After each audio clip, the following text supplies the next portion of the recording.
ጤና ይስጥልኝ አድማጭ ተመልካቾቻችን እንዴት ሰነበታችሁ? ዛሬ እንግዲህ ጋዜጠኛ ምናላቸውና የሁልጊዜውም የፖለቲካ ተንታኛችን አቶ ኢያሱ ኤፍሬምን ይዘን ቀርበናል። ሁለቱንም እኔም ባስተናጋጅነት አለው። መጀመሪያ እንግዲህ ሰላምታ ይቀድማል። ምናላቸው እንዴት ነህ? ኢያሱስ ሰላም ፕሮፌሰር። በጣም ጥሩ ነው። ደህና እግዚአብሔር ይመስገን። እንግዲህ ያው ምናልባት ፋኖ አንድነቱን ካበሰረ በኋላ መሰለኝ ሶስታችን እንደዚህ ባንድ ላይ ተገናኘ ነው። ያው ሁላችንም እንግዲህ በያለንበት በየአካባቢያችን በየመሰባሰቢያችን ያው አማራን እንረዳለን በሚል በተለያየ መንገድ ነው ወይም ወገናችን ራሱን ለራሳችን ነው በእርግጥ የምንታገለው ደስታችን ስንገልጽ ነው የከረምነው ከጥር 9 ቀን ጀምሮ ማለት ነው። እንግዲህ በዛ ጊዜ ነው የታወጀው እንደምታስታውሱት አድማጭ ተመልካቾቻችን እና እንግዲህ ከዛ በኋላ ያው አብይ እንደለመደው ከዛ በፊት ብዙ ያው አጀንዳ ሲሰጠን ነው የኖረው። ግን የፋኖ መመስረት እና ከዛ በኋላ ማለት ይችላለሁ ፋኖ ነው አጀንዳውን እየሰጠ ያለው ማለት ይቻላል። ግን አገዛዙ የአብይ አገዛዝ ያው አላቋረጠም። ብዙ ነገር ማድረግ ሞክሯል። እንደውም ኢያሱም በኋላ ተወሰነ አስተያየት ልሰጥ ትችላለህ። ዶክተር ዳኛቸውን በአንድ አፍታ የሚባል ሚዲያ አለ፣ የሚገርም ሚዲያ የልሳን የሆነ ነው የምለው ለእኔ በእኔ አመለካከት በዛ ቀርቦ ሁልጊዜ በዛ ይቀርባል እና አንዳንድ ነገሮችን ለማድረግ ሞክሯል፣ ግን አልተሳካም። ከዛ ጋር ተያይዞ ደግሞ ይሄን 2 ቀን ደግሞ ፍጥጫ አለ ይባላል እና ዛሬም እዚህ የተገናኘ ነው በዛ ጉዳይ ላይ ነው። አብይ ያው ካለ ጦርነት አይኖርም የታወቀ ነው። በዚህም በዚያም የሚያስጀምረው ጉዳይ ስላለ እሱም በተመለከተ ነው ዛሬ የምንነጋገረው እውነት ለመናገር እና እዚህ በአብይ አገዛዝና በህወሓት ላይ ያለው ፍጥጫ ከአማራው ህልውና ትግል አንጻር የሚል አለ። ምክንያቱም ይሄ ቀላል አይደለም፣ ዝም ብሎ ሆይ ብሎ እንደበፊቱ የሚካሄድ ነገር ስላልሆነ በደንብ እየተስተዋለ የሚካሄድ ነገር መሆን አለበት የሚል አስተያየት ያላቸውም አሉ። በሌላም ዛሬ ቆሙም ሊኖሩ ይችላሉ። ስለዚህ እኛ ግን እስኪ እንነጋገርበት ብለን ነው ዛሬ መጣ ነውና ከማን ልጀምር እንግዲህ ከኢያሱ ወይስ ከጋዜጠኛ ምናላቸው? አንጋፋው ጋዜጠኛ ምናላቸው ብትጀምር ደስ ይለኛል። በጣም ጥሩ ነው። እንግዲህ እድሉ ለአንተ ተሰጥቷል። ጋዜጠኛ ምናላቸው ታላቅንም ማክበር ጥሩ ነው። የፖለቲካ ተንታኙ አይሻሉም? ታላቅንም ማክበር ጥሩ ነው። ስታጠቅሮ ማለት ነው። በእድሜ እንኳን አልፈታተሽም፣ ግድ የለም ጀምራለሁ። ፕሮፌሰር ኦኬ፣ ግድ የለም ጀምረው። ጋዜጠኛ ምናላቸው ችግር የለው። እሺ፣ ያው መጀመሪያ እንዳልከው የፋኖን አንድነት ሆኖ ማየት ሁላችንንም ያስደሰተ ጉዳይ ነው።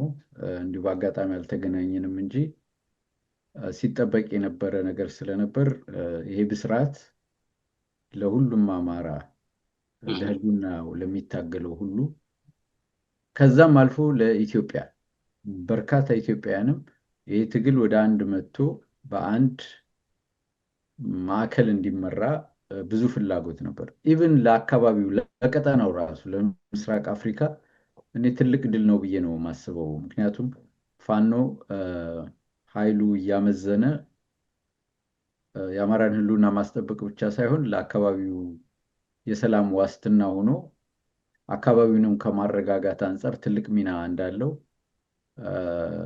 የዓለም ዲፕሎማቶች ሁሉ በርካታ ዲፕሎማቶች ይህንኑ ሲወተውቱ እንደነበር የሚታወቅ ነውና ይሄ ትልቅ የድል ብስራት ነው። ከዛ በኋላ እንግዲህ ምን ተፈጠረ የሚለው ነገር ነው። አብይ አጣብቂኝ ውስጥ የገባ ይመስለኛል።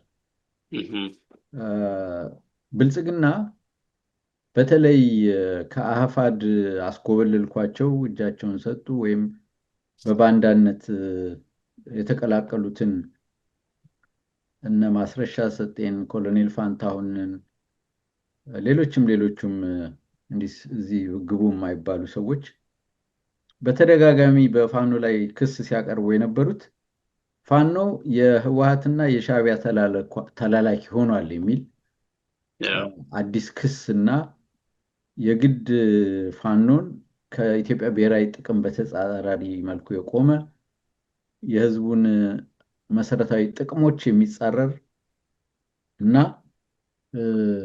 የህዝብ ጠላት አድርጎ ለመሳል ጥረት እያደረገ ነው የነበረው እና ክሱ ሁሉ ከብልጽግና የመጨረሻ ፍላጎት አንጻር እሱን የሀገር ተቆርቋሪ የብሔራዊ ጥቅም አስጠባቂ ፋኖ ደግሞ ተጻራሪ አድርጎ የማየት ዝንባሌ ታይ ነበረ እና እውነታው ግን ምንድነው ሲባል ሌላ ነገር ነው የሚሆነው።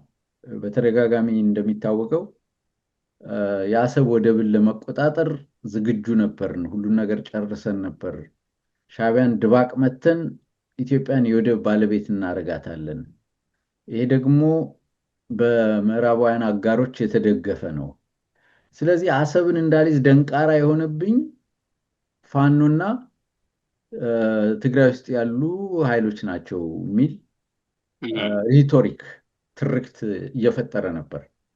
እንግዲህ አሁን እንደዛ በሚባልበት ጊዜ ፋኖ ስራውን ነው እየሰራ የነበረው። የፋኖ ትልቁ አጀንዳ ህልውናን ማስከበር ነው፣ የአማራን ህዝብ ጥቅም ማስከበር ነው። ህልውናውን ካረጋገጠ በኋላ ደግሞ የሀገሩንና የኢትዮጵያን ፍላጎትና ጥቅም ያስከብራል። ግን ምንድነው ብልጽግና ያሴረ የነበረው?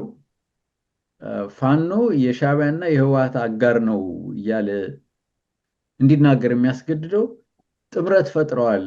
ፋኖ፣ ኦነግ፣ ሻዕቢያና ህወሓት ጥምረት ፈጥረው የኢትዮጵያን ጥቅም ለጠላቶች ለነግብፅ አሳልፈው ሊሰጡ ነው እያለ የራሱን ስልጣን አመቻችቶ ህዝባዊ ድጋፍ ለማግኘት ነው ጥረት ሲያደርግ የነበረው። ያ ሬቶሪክ በባንዳዎቹ ከፋኖ ተነጥለው በሄዱ ሰዎች አስተጋባ፣ ራሱም የተወሰነ አስተጋባ። ማንም ሊቀበለው አልቻለም። አሁን ይሄን ከወሬ ወደ መሬት በማውረድ ተግባር ላይ ልክ ህወሓት አዲስ ወረራ ፈጠረ፣ አላማጣን ተቆጣጠረ፣ ራያ ተቆጣጠረ እና በዛ በኩል ከፍተኛ ኃይል አስገባ እና እንዴት ፋኖ ዝም ይላል የሚል ተረት ተረት ነው ማውራት የጀመረው። ግን እንደምንሰማው ሊሆንም እንደሚችለው ከበፊትም ከነበረው ተሞክሮ አንጻር እነዚህን አካባቢዎች መከላከያ ሆን ብሎ ነው እየጣለላቸው እየላቀቀላቸው እየወጣ ያለው። እንደዚህ አይነት የመሬት ላይ የሚታዩ እንቅስቃሴዎችን ፋኖ እንዴት ዝም ብሎ ያያል? ራሱ እኮ መግለጫ አላወጣም። ያ በነገራችን ላይ ምን አላቸው? በነገራችን ላይ ያነሳው የዚህ ያለማጣው የራያው እኮ ጉዳይ ኦልሬዲ በዛ በኩል ያለውን እኮ አስመልሰናል ሲሉ ሰምተናል። እነሱም ብልጽግናውን ባይናገረውም ኦልሬዲ ወስደውታል ሲባል ቆይቷል፣ እኔም ከሰማሁት እና ምንድነው እንደ አዲስ ነው እንዳልከው እየተወራ ያለው እና ምንድነው አሁን ከዚህ የአማራ የወሰን አስተዳደር የሚባሉ ኮንትሮቨርሻል ተደርገው የሚታዩ የወልቃይት፣ የጠለምት እንዲሁም የራያ የመተከል እንደዚህ አይነት ጉዳዮች አሉ አይደለም? እነሱን እንደ ማጫወቻ ጆከር እየተጠቀመ በፊትም ከነበረው ሁኔታ አንጻር የአማራው የህልውና ትግል በወልቃይት ላይ፣ በጠለምት ላይ፣ በራያ ላይ ምን አይነት ነው አቋም ሊይዝ የሚችለው? ምክንያቱም እነዚህ የፖለቲካ ቁማር ማጫወቻ ካርድ ናቸው ብለው ምንድነው ሆን ብሎ እዛ አካባቢ በፕሪቶሪያው ስምምነት መሰረት እነዚህን አካባቢዎች ለማስረከብ ቃል ገብቶ የመጣ አገዛዝ ነው ብልጽግና። ይሄን ደግሞ ለማስፈጸም ያልቻለው ምንድነው? እነዚህ የትግራይ ተመላሾች የሚባሉት ሴትለርስ ወደዛ እንዲመለሱ የማድረግ እንቅፋት የፈጠረው በፋኖ ምክንያት ነው እያለ የማሳሳቻ ሂደት ውስጥ ነው የነበረው እና ምንድነው ገቡ ወጡ ምናምን የሚባለው አሁን የሰሞኑ እኮ እንቅስቃሴ በፊትም ከትግራይ ኃይሎች ጋር ሆኖ በአንድ ላይ ይዘነዋል ነው ሲሉ የነበሩት። ልክ ነው። በተለይ በ2016 እንደዛ ነው የነበረው። አሁን ግን እንደ አዲስ በተለይ ስትራቴጂካዊ የሆኑ ቦታዎችን ለጦርነቱ እንደ ምሽግ የሚታዩ አካባቢዎችን የለቀቁ ለነሱ የማስረከብ ሂደት ውስጥ ገብተዋል። ሙሉ በሙሉ መከላከያ እዛ አካባቢ ነበሩ የትግራይ ኃይሎችም እያሉ፣ አሁን ግን መከላከያው ነቅሎ ወጥቷል ነው። ለምን? ይሄ ጥያቄ ነው መልስ ማግኘት ያለበት። ይህን እንግዲህ በኋላ ላይ አንድምታውን እያየን የምንሄድበት ሁኔታ ይኖራል። እስኪ ደግሞ እያሱ አመሰግናለሁ። ልክ ነው። እስቲ እንግዲህ ከዚህ አንጻር እያሱም እንትን በለው እንግዲህ ያገዛዙ ያው የአጀንዳ የማስቀየር ነገር እንዳለ ሆኖ በሱ ላይም ትንሽ ኮሜንት መስጠት ትችላለህ። በዛ ላይ ደግሞ ወደ በኋላም ለነገሩ ለሁላችንም የሚሆን ጥያቄ አለኝ። እስከዛ በዚህ እንቆይ ብዬ ነው። ምክንያቱም ፋኖም ቢሆን የተነሳበት ዓላማ አለ፣ የህልውና ጉዳይ ነው። ያንን በግልጽ መንገድ ብዙ ጊዜ ሲያስረዳ ቆይቷል። አሁን ደግሞ ድርጅቱ ተመስርቷል። ድርጅቱ ደግሞ ሲመሰረት አቋሙን ደግሞ በግልጽ መንጸባረቅ ያለበት ጉዳይ ያለ ይመስለኛል በበኩሌ። በኋላ እንናገራለን እሱን። ግን ለአሁኑ ግን እስቲ ይሄ እንደ አዲስ ነገር ማስነሳት ምን አስፈለገው እያሱ? ምክንያቱም የራያ ጉዳይ አለቀ ተብሎ ቆይቷል ከሰማን። በወልቃይት በኩል የተከዜ ዘብ እንደዚህ ተብሎ ያን ደመቀ ይዘውታል ተብሎ ቆይቶ ነበር። አሁን ሌላ ነገር እየመጣ ነው እና ምንድነው እርግጠኛ ምናልባት ይሄ አጀማመሬ ላይ እንዳልኩት የፕሮፓጋንዳ ጉዳይ ነው የማስቀየር ወይስ ከዛ በላይ ሌላም ነገር አለው? እስኪ በሱ ላይ ትንሽ አይ ጥሩ ነው። በመጀመሪያ ያው አጠቃላይ በዚህ በፋኖ አንድ የመሆን ላይ የራሴን ኮሜንት ለማስቀመጥ ዞሮ ሁሉም የአማራ በፋኖ ትግል ዙሪያ የተሰባሰብነው ሰዎች የምንፈልገውን ነገር ነው። አንድነት ኃይል ነው። ብሄሉም የሚለው ድር ቢያብር አንበሳ ያስር ነው። አንድ አይነት አንድ አይፈርድ ነው። አንድ ጨበጭብም ነው። ስለዚህ አንድ መሆናቸው ምንም ጥርጥር የሌለው ለአማራ ሕዝብ ትልቅ እሴትና ግብዓት የሆነ በፖለቲካው መስክ፣ በዲፕሎማሲው፣ በወታደራዊ በዚህ በማቴሪያል እና በሰው ኃይል አሰባሰብ መጨረሻም ደግሞ ወደ ድል አቅጣጫ ለመሄድ አንድነቱ አስፈላጊ ነው። ያንን ካልኩ በኋላ ፋኖ እንደ ድርጅትነቱ እንደ አፋብነቱነቱ የተለያዩ አጋር ድርጅቶችን የትግል ስትራቴጂክ የሆነ ወይንም ታክቲካል የሆኑ አጋርነትን ሊፈጥር ይችላል። ይህንን እንዴት ይፈጥራል፣ የት ይፈጥራል የሚለው ነገር ለነሱ እንቶ። ለምሳሌ አሁን ከዚህ ቀደምም በተወሰነ ደረጃ ልንሰራበት የሞከርነውና የኤርትራ ወንድሞቻችንን እገዛ የጠየቅንበት ጉዳይ ነበር በትግል ውስጥ። ከዚህ ቀደምም የነበሩ በወያኔ ዘመን ትጥቅ ትግል እናረጋለን ያሉ ኃይሎች ወደ ኤርትራ ነው ተጠልለው የገቡትና ተሳካላቸው አስተካክል ሌላ ጉዳይ ሆኖ የኤርትራ መንግስት በኢትዮጵያ ውስጥ የራሱ ጉዳይ እንዳለ ሆኖ በኢትዮጵያ ውስጥ የሚደረገውን ትግል በቀጥታም ሆነ በተዘዋዋሪ መንገድ ይደግፋል። ስለዚህ ዛሬ ፋኖ ከኤርትራ መንግስት ጋር ስትራቴጂክ ወይም ታክቲካል አላያንስ ቢፈጥር ኃጢአት አይሆንበትም። ምክንያቱም ስትመለከተው ለምሳሌ መንግስት ስለሆነ የፈለገውን አላያንስ የመፍጠር አገር የሚያወድም አላያንስ የመፍጠር መብት አለው ብለህ ልትናገር ትችላለህ። ለምሳሌ ከኤርትራ ጋር ተስማምቶ የትግራይን ህዝብ በምን መንገድ እንደበደለ እናውቃለን። ምንም ጥርጥር የለውም። ስለ ቲፒኤልኤፍን መምታት ሌላ ጉዳይ ነው፣ ህዝብን ማሰቃየት ደግሞ ሌላ ጉዳይ ነው። ሁለቱ የተለያዩ ነገሮች ናቸውና አብይ ሲያደርገው ጽድቅ፣ ፋኖ ሲያደርገው ኩነኔ የሚሆንበት ምክንያት የለም። በቀጠና ውስጥም ከፍተኛ ብጥብጥ እየፈጠረ ያለው ለምሳሌ ከአረብ ኤሚሬት ጋር በመሆን በሱዳን ውስጥ ያሉትን ፋንክሽኖች በመደገፍ ራፒድ ፎርሱን በመደገፍ የራሱን ሚና እየተጫወተ ነው እና አብይ የሚያደርገው ነገር ነው። በርግጥ አሁን ለምሳሌ አንድ ነገር እኔ ብዙ ማይዋጥልኝ ነገር አለ። ብዙ የተጻፈም ቅድም በኋላም ልመለስበት እችላለሁ።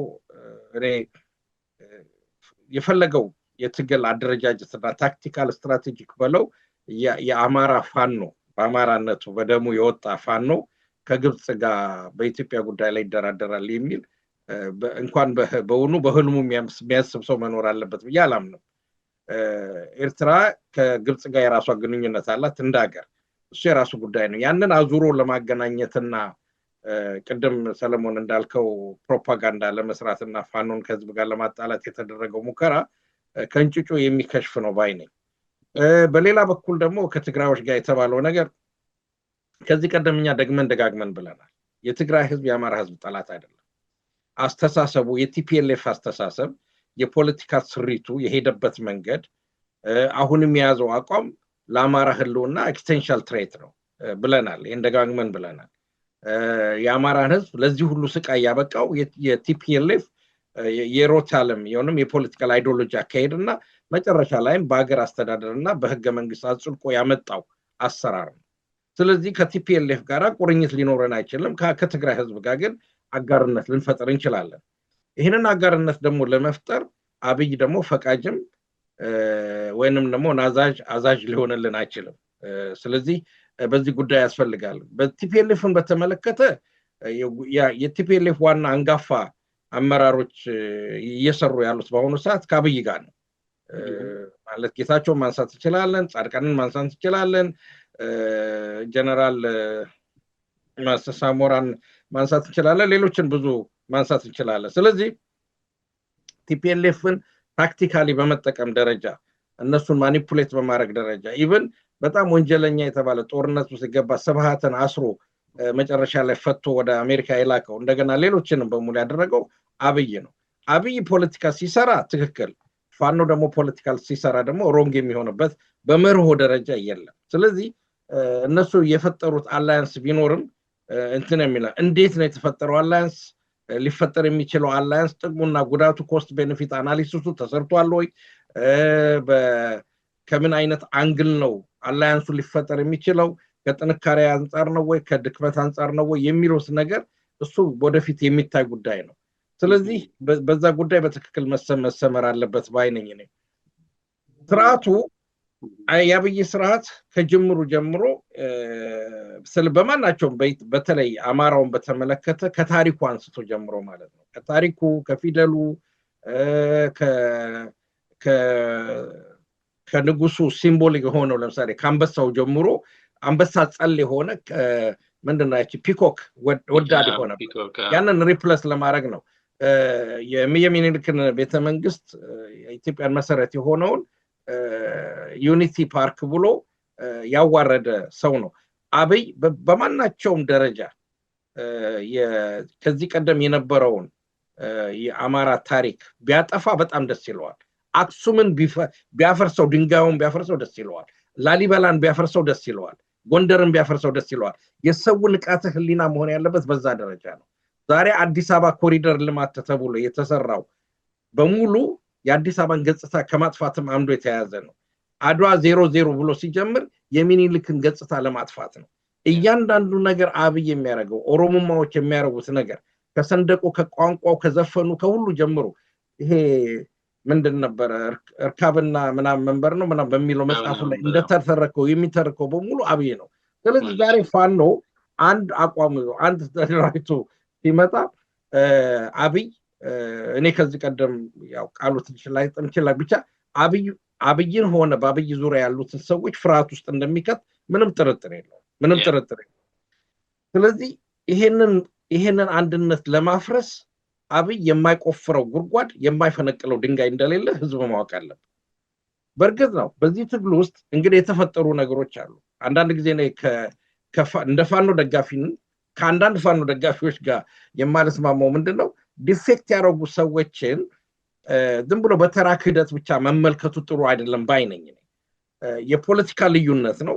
በፖለቲካ ደግሞ ልዩነት ምንጊዜም የሚፈጠር ጉዳይ ነው። ምንጊዜም በኢህአፓ ውስጥ አንጃ ነበረ፣ በደርግ ውስጥ ነበረ እና በመኢሶን ነው ብዙ ክፍፍል ያላዩት። በአጋጣሚ ሆኖ በቲፒኤልኤፍ ውስጥ ክፍፍል ነበረ፣ በሻዕቢያ ውስጥ ክፍፍል ነበረ።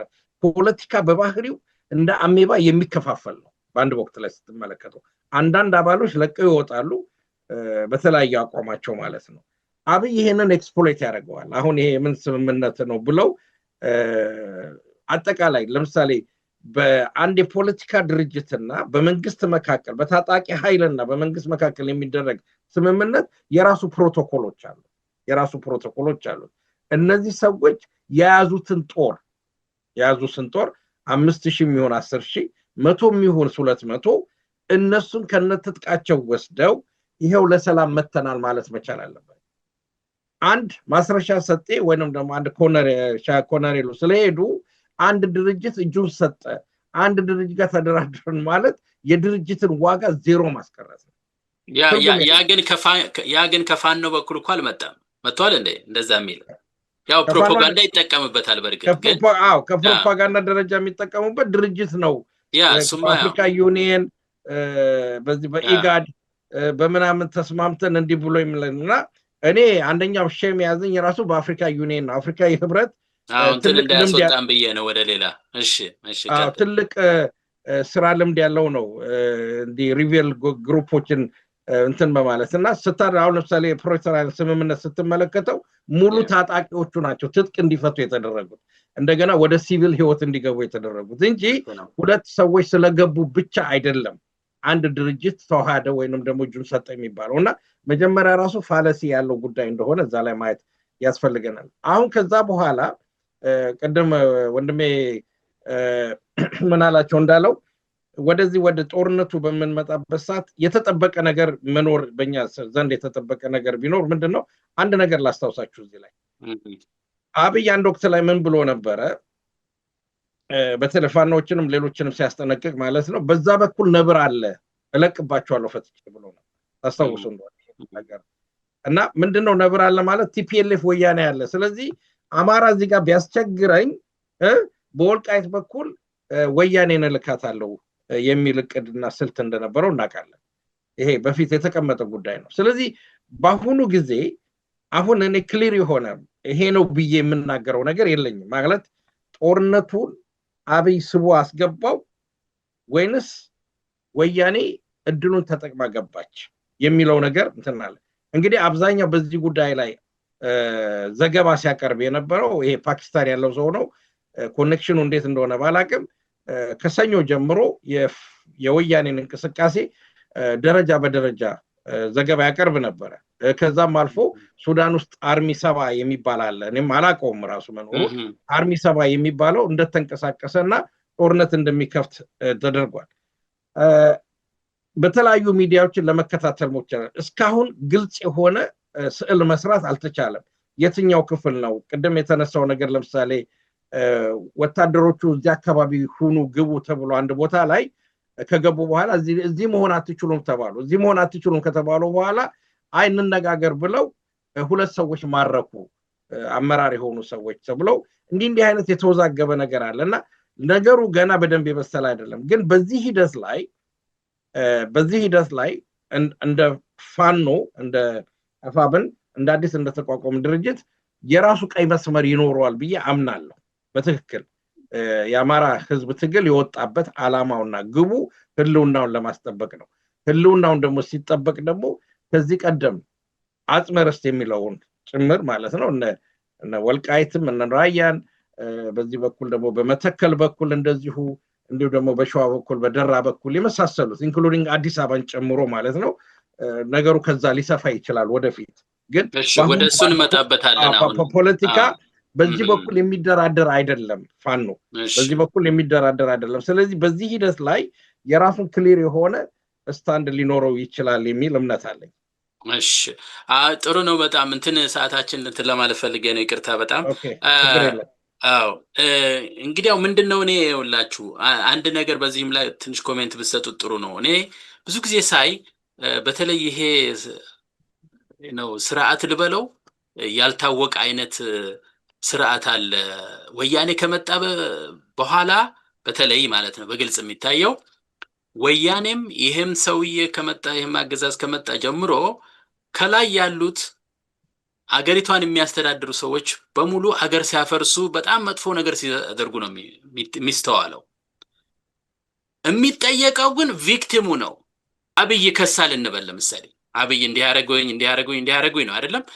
the burden of proof መኖር ያለበት አብይ ጋር ነው እንጂ ሌላው ጋር አይደለም፣ ቪክቲሙ ጋር የተከሰሰው ቦታ አይደለም። ስለዚህ እኛ ግን the other way ነው ብዙ ጊዜ የምናየውና ልክ ህዝቡ አገር አስተዳዳሪ ነው ስልጣን ተቀብሎ እየተካሄደ ነው ያኛው ግን አይደለም አይነት ነገር። እነሱ የቪክቲም ጨዋታ ነው የሚጫወቱት ምን ጊዜ በቃ እንዲሆነን ነው ከወያኔ ጀምሮ። ሌላው ደግሞ እየተጎዳም እንደገና እሱም ነው የሚጠየቀውና ይሄ ነገር ትንሽ ያሳስበኛል። ለዚህ ነው እንዳውን በዚቹ እግረ መንገዴን ኮሜንት ለመስጠት ያህል የወያኔን ጉዳይ በተመለከተ እንደው ብትሄዱበት ጥሩ ነው። አሁን ለምን አላቸው ማቀርብለት ጥያቄ ከፋኖ አንፃር በተለይ እዚህ የአስረስ ማረ ዳምጤ በፌስቡክ ላይ ያጋራኸኝ ነገር አለና እሱ ላይ በተመለከተ የጠቀሳቸውን ነገሮች ትንሽ የተሰማህን ነገር በዛ እንድትገልጽ ፈልጌ ነው። ከዛ በተረፈ ግን በእኔ አስተያየት ይሄ የወያኔን ጉዳይ እንዲሁ ዝም ብዬ ሳየው እኔ ጨዋታ እየተጫወቱ ነው የሚመስለኝ።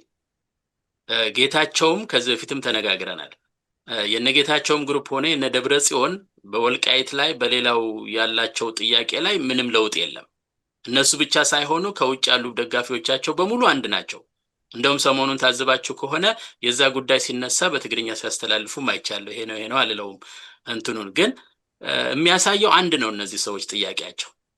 ስለዚህ የማደናገርና እነዛኞቹ ልክ እያደናገርን ነው ኮንፊውዝ ምንድነው ኮንቪንስ ያደረግን እያለ ሲል የነበረውን እየደገሙ ይመስለኛል እኔ ሳስበው እንጂ በወያኔ በኩል አንድ ነው አቋማቸው። ስለዚህ እንደምንም ብለው አማራው ነው ታርጌቱ ምንጊዜም።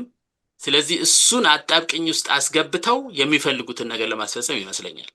እንዲህ አይነት አካሄድ አላቸው በእውነት ለመናገር። አሁን በፋኖ በኩል ስናይ ደግሞ ፋኖ አላማ ሌላ ነው ብሏል እና ምናልባት ሌላም የምጠቅሰው ካለ እዚሁ ጋር እንትን በል። ግን እኔ እዚህ ጋር አንድ ሁለት አንቀጽ መጀመሪያዎቹን አነብልሃለሁና የመጨረሻው አንቀጽ ላይ የህልውና ለምን አላቸው ነው የህልውና ጦርነት ውስጥ የከተተን የብልጽግና አገዛዝ ፕሮፓጋንዳም የውጊያ በመስመርም ሊያዘጋጅልን አይችልም። ይሄን የጠቀሱት ጉዳይ አለ እና ደግሞ በማን እንደሚረዳ የሚጨፈጨፈው አብይ አህመድ ስልጣን በፈቃደኝነት የሚፈስ የአማራ ደም አይኖርም ብለዋል። በግልጽ አስቀምጠዋል ይሄን። በሌላው ደግሞ እንደገለጹት የአማራ ፋኖ ብሔራዊ ንቅናቄ የሚያስከትለው ወይም በጋራ የሚያሰልፈው እንጂ ለብልጽግና እንዳደረጉት ለማለት እንዳደረጉት የሚገብርለት ወይም ጁኒየር የሚሆንለት ነገር ያው ተከታይ አንሆንም የሚገብር የለም ነው እና ግልጽ አስቀምጠውታል። እና ከዚህ በላይ ግልጽ መሆን ይችላል ወይ ለህዝቡ? ምናልባት አይደል ነው ብዙ ጊዜ ስለሚጠየቅ ነው። ጥሩነቱ በጣም ደግነቱ ምን መሰለ ፕሮፌሰር ሰለሞን በአሁኑ ጊዜ ከፋኖ አንድነት መበሰርም ጋር ተያይዞ ከዛ በፊት በነበሩት የፋኖ የህልውና ትግል አንጻር መሪዎቹ እጅግ የበሰለ ምጡቅ የሆነ ነገሮችን በደንብ የመለየትና ያገዛዙን ጠባይ የመረዳት የአማራንም ህዝብ ችግርና የችግሩን አፈታት በተመለከተ በደንብ ብቁ የሆኑ መሪዎች እንዳሉት የሚያሳዩ ሂደቶች ነው እያየን ያለን።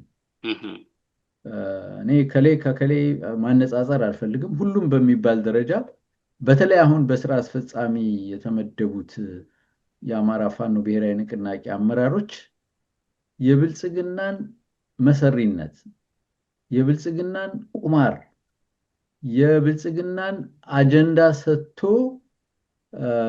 ሌላውን ከሌላው ጋር በማጋጨት ለመጠቀም የሚያደርገውን ትግል የህወሓት የፖለቲካ ሴራም ብዙ ያስተምራል።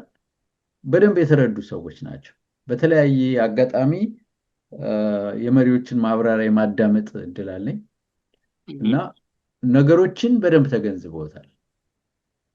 ቅድም ኢያሱ ስትራቴጂና ታክቲኩን ለነሱ እንተውላቸው ሲል በጣም ነው ደስ ያለኝ። ትክክል ነው። መሪዎች ናቸው። ትግሉን በተጨባጭ መሬት ላይ የሚያውቁት እነሱ ናቸው። የጠላቶችንም አካሄድና አሰላለፍ በደንብ ይረዱታል።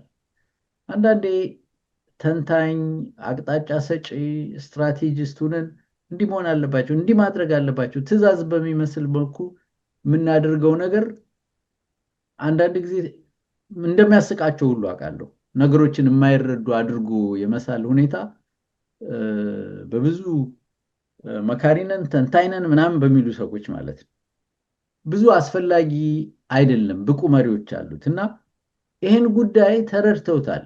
አሁን ብልጽግና አንድ ፌል የሚያደርግበት ነገር ምንድነው?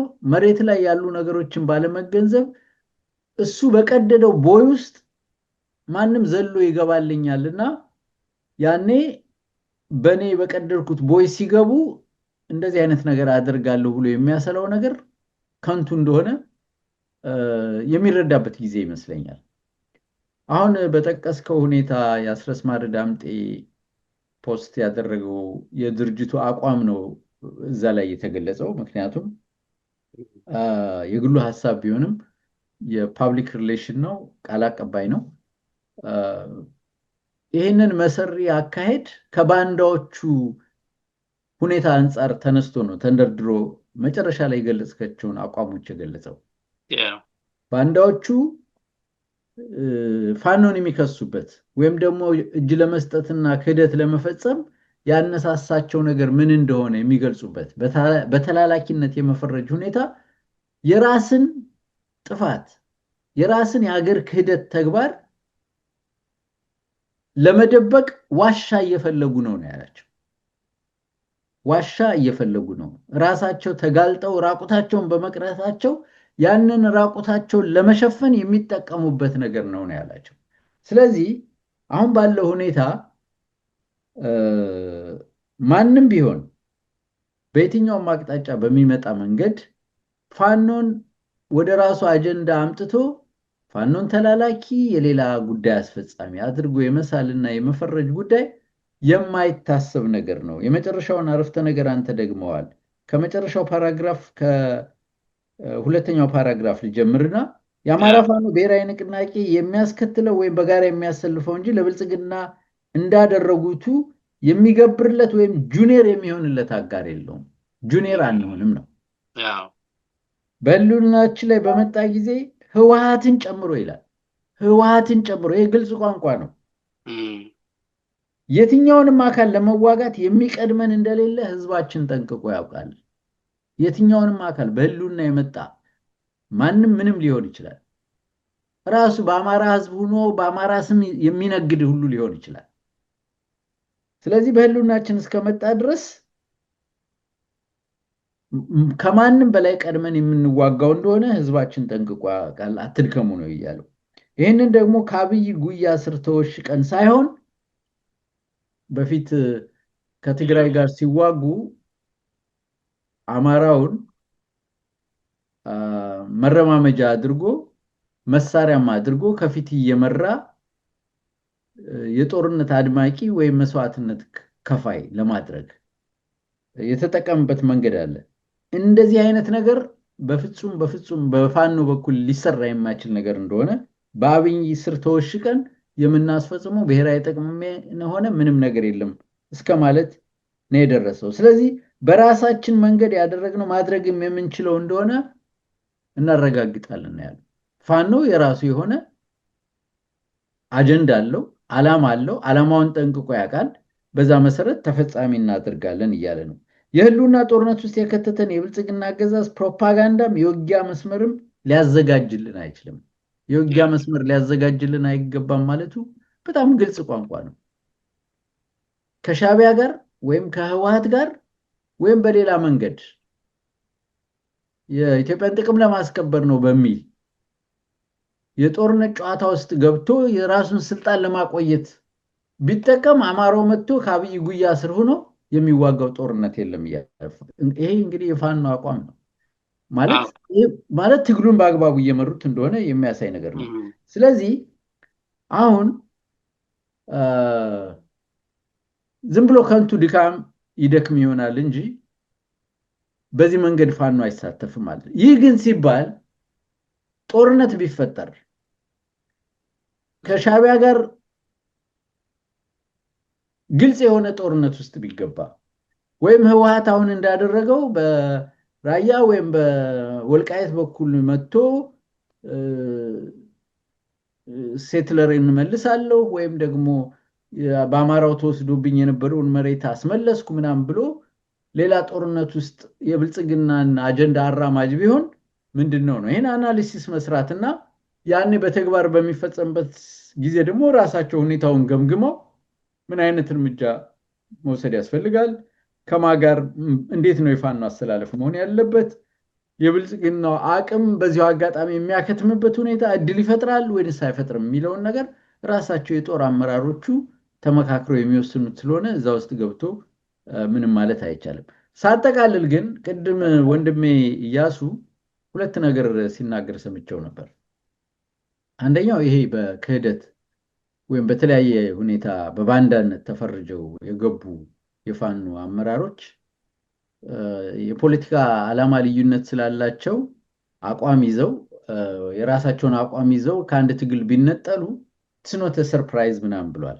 ያ በፊት በነበረው ሁኔታ ልክ በህወሓት ክፍፍል ጊዜ በሆነ አንድ አከራካሪ የፖለቲካ አቋም አጀንዳ የህዝብ ጥቅም መሰረት ያደረገ ፕሪንስፕልድ ሆኖ በፖለቲካ ምክንያት የሚፈጠር ልዩነትና እነዚህ በግልጽ ከመጀመሪያው ጀምሮ የቅጥረኛነት ተግባር ይዘው ኢንፊልትሬት አድርገው ገብተው ሰርገው የአማራ ፋኖን ውህደት ሲቃወሙ የነበሩ ወይም ደግሞ በግልጽ ከብልጽግና ጋር ተደግፈው ራሱ የትግል ታሪካቸውን መነሻ አድርገህ ግልጽ የሆኑ መረጃዎች ነበሩ።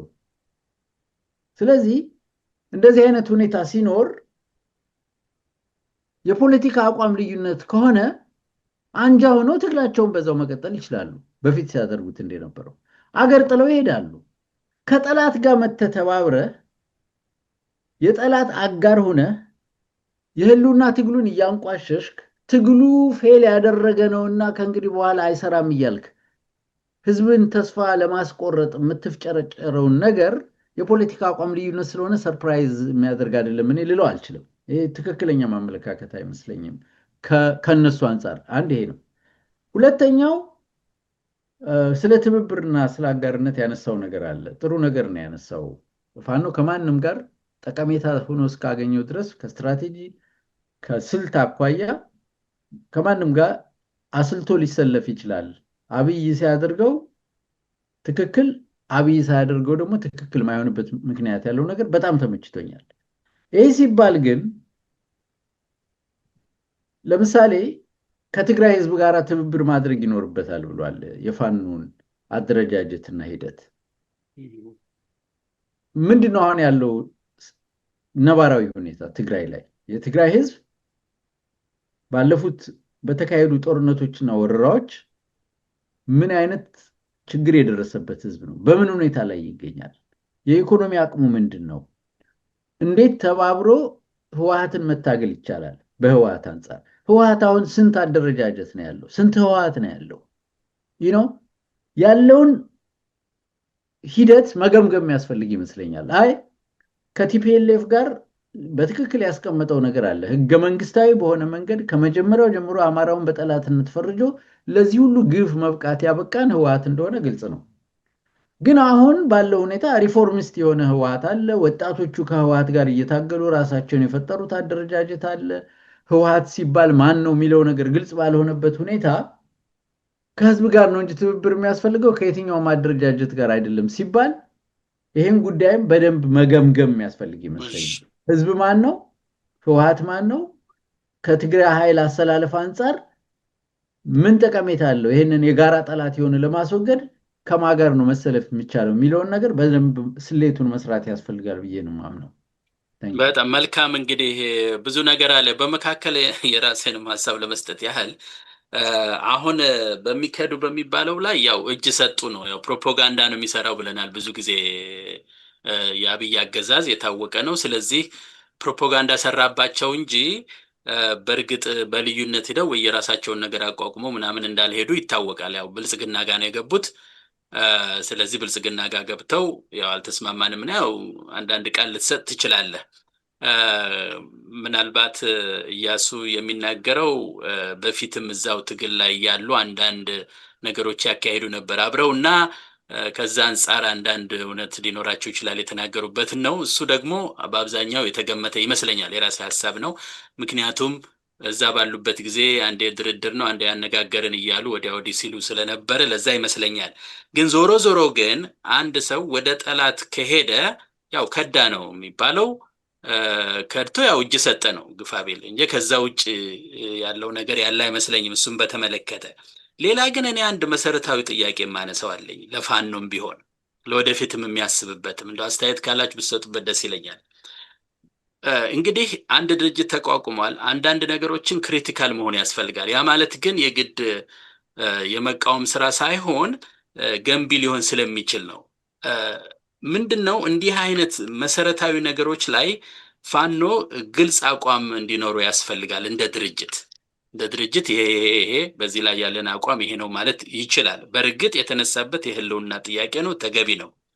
ለእኔ ግን ደግሞ እንደ ውጭ ተመልካች ዝም ብዬ ሳየው እርግጥ ሜዳ ላይ የለሁም፣ ግን የራሳችን አስተዋጽኦ ልናደርግ እንችላለን። ግን ሌላውን ሰው የያዘው የሚመስለኝ ምናላቸው በኋላም ታክልበታል በዚህ ጉዳይ ላይ ኢያሱ ከመለሰ በኋላ ብዙም ሰው የሚያሳስበው እነዚህ ወጥተው ፋኖ ማለት ነው ፋኖ ወጥቶ 4 ኪሎን የመቆጣጠር ነገር ካላሳዩን በስተቀር አስቸጋሪ ሊሆን ይችላል። ለምሳሌ አንድ ሲኔሪዮ ላንሳ። ቅድምም ከእንትንም ውጭ ስንነጋገር ነበር እንበል ይሄ ሰው የሁለታችሁ ማስተባበብ ትሰጡበታላችሁ።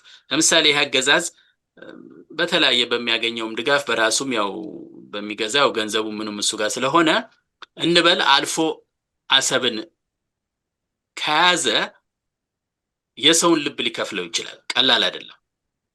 ስለዚህ የህልውና ትግሉ የተነሳንበት ጉዳይ ሌላ መልክ ሊይዝ ነው ማለት ነው እና አሳሳቢ ነገር አለ። አሁን እኔም ሳየው ለምሳሌ አይ የፈለገ ቢሆን መስዋዕትነት ይከፈል እንጂ ሄዶ አዲስ አበባ መሄድ አለበት ወይም እረፍት መነሳት አለበት ይሄን ሰውዬ። ምክንያቱም አካባቢውን በሙሉ አጥሮ ችግሩን በሙሉ አማራ ላይ አድርጎ አማራና ትግራዩን እዛ እያዋጋ እንዴት መኖር ይችላል?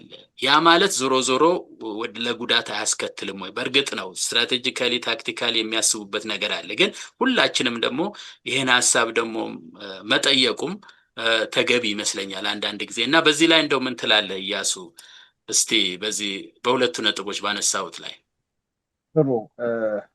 መጀመሪያ ለወንድሜ ምናላቸው ትንሽ መልስ አለኝ። ያው አንዳንድ ቦታ ላይ ላለመስማማት ተስማማለህ። ፖለቲካ እንደዛ ነው አካሄዱ። ምክንያቱም እኔ የማልስማማበት መስማማበት ከወንድሜ ጋር ምንድን ነው ትላንትና በረሃ ወጥተው 3 ዓመት ሲታገሉ በእድሜያቸው አዛውንት የሆኑ ኮሎኔል ዛሬ ድንገት በፖለቲካም ይሁን በማናቸው መንገድ ሄዱ ሲባል አንዳንድም ሰዎች ደግሞ ዲስክራይብ እንዳደረጉት በበሽታም ሄዱ ሲባል በማናቸው መንገዱ ሄዱ ሰርጎ የገቡ ጠላት የነበሩ በጠላትነት ሲሰሩ የነበሩ ብሎ ሌብል ማድረግ ችግሩ እዛ ላይ አይደለም ያለው። ችግሩ እሳቸው ጋር አይደለም። አሁን እዚህ የማየው ማለት ነው የሚመጣብን ችግር ምንድን ነው? ነገ የፖለቲካ ልዩነት ሲመጣ ወይንም ችግር ሲመጣ በትክክል ዳያጎናይዝ እንዳናረገው ይከለክለናል ይህ አካሄድ። አሁን ያለውን አካሄድ በትክክል ካወቅነው የት ጋር ነው የፖለቲካ ልዩነቱ የተፈጠረው የሚለውን ነገር በትክክል ካወቅነው ይሄ ነገር ነገ ሊፈጠር ይችላል። አሁን የተፈጠረው ድርጅት ነገ በፖለቲካ ልዩነት በ2 በ3 መስመር ሊበተን ይችላል። ጋራንቲ የለም በዚህ ጉዳይ ላይ። ነገ ለሚመጣብን በሽታ ካሁኑ ክትባት ማዘጋጀት እንደማለት ነው። አይ ሪስፔክት ምናላቸውን የሰጠውን ኔላ ምን ሰማው ጉዳይ ነው። ነገር ግን ዛሬ በፖለቲካ በዚህ በህብረት ውስጥ አብሮ የነበሩ ሰዎች ጋሌ ስም ሳልጠራ ማለት ነው ትላንትና በተለያዩ ሚዲያዎች ለቃሉ ይቅርታ ጥምብር ኩሳቸው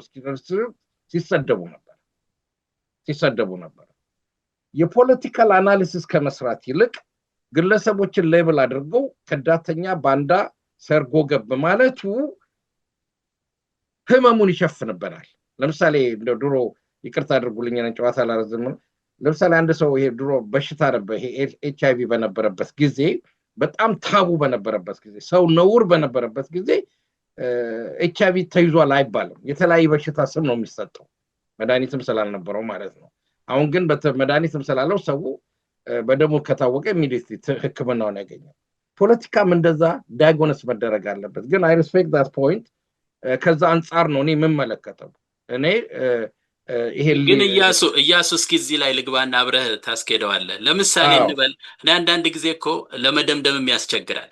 1-2 ሰው ሊናገር ይችላል። በአንዳንድ ጉዳይ ላይም የመጠለፍ አለ። ለምሳሌ በቀደም በኋላ ምን አላቸው የሚናገረው ለራሱ ምን አላቸው ገብቶ መልስ የሰጠበት አንድ የቲክታክ ግሩፕ ነው መሰለኝ ሰምቻለሁኝ። ምን መሰለ ሰዎች አብይ ያሰማራቸው ብዙ ናቸው። እንኳን ሌላው ቀርቶ ከተቃዋሚም ሁሉ እየከፈለ ያው አሁን እንደምናየው እንደ ኤርሚያስ አይነት ሰው ማለት ነው። ሌሎችም አሉ ሆነ ለመናገር ያው መጥራት ስለምችል ብዬ ነው።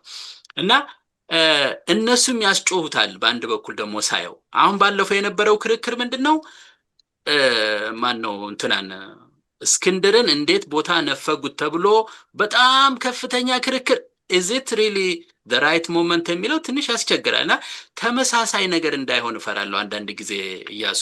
እንደዚህ አንድ ነገር ሲነሳ አብረው እኩል ስለሚያራግቡ ስለሚያስጮሁት እውነት እንደው ደጋፊውን በሙሉ የሚናገረው አድርጎ እንዳይወሰድ ብዬ ነው። አንዳንዴ ቀጥሎ በዚህ ጉዳይ ላይ ሀሳብ እንዲሰጥ አሁን ዶክተር ሰለሞን እንዳነሳው አንድ ነገር ያልተናገራት ነገር አለ እያሱ አብሮ እንዲያብራራት ስለምፈልግ።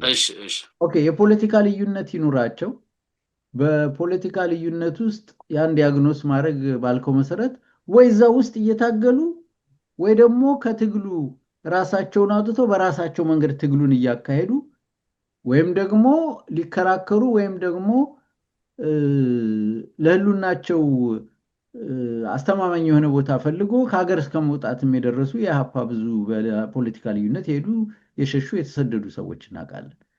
the question is ጠላት ተብሎ ህዝብ ህልውና እየጨረሰ እየጨፈጨፈ ካለ ጠላት ጋር ሽፍት አድርገህ ሄደህ ከጠላት ጋር መወገንና ከጠላት ጋር ደግሞ ሆኖ ሄዶ ገብቶ መቀመጥ አይደለም።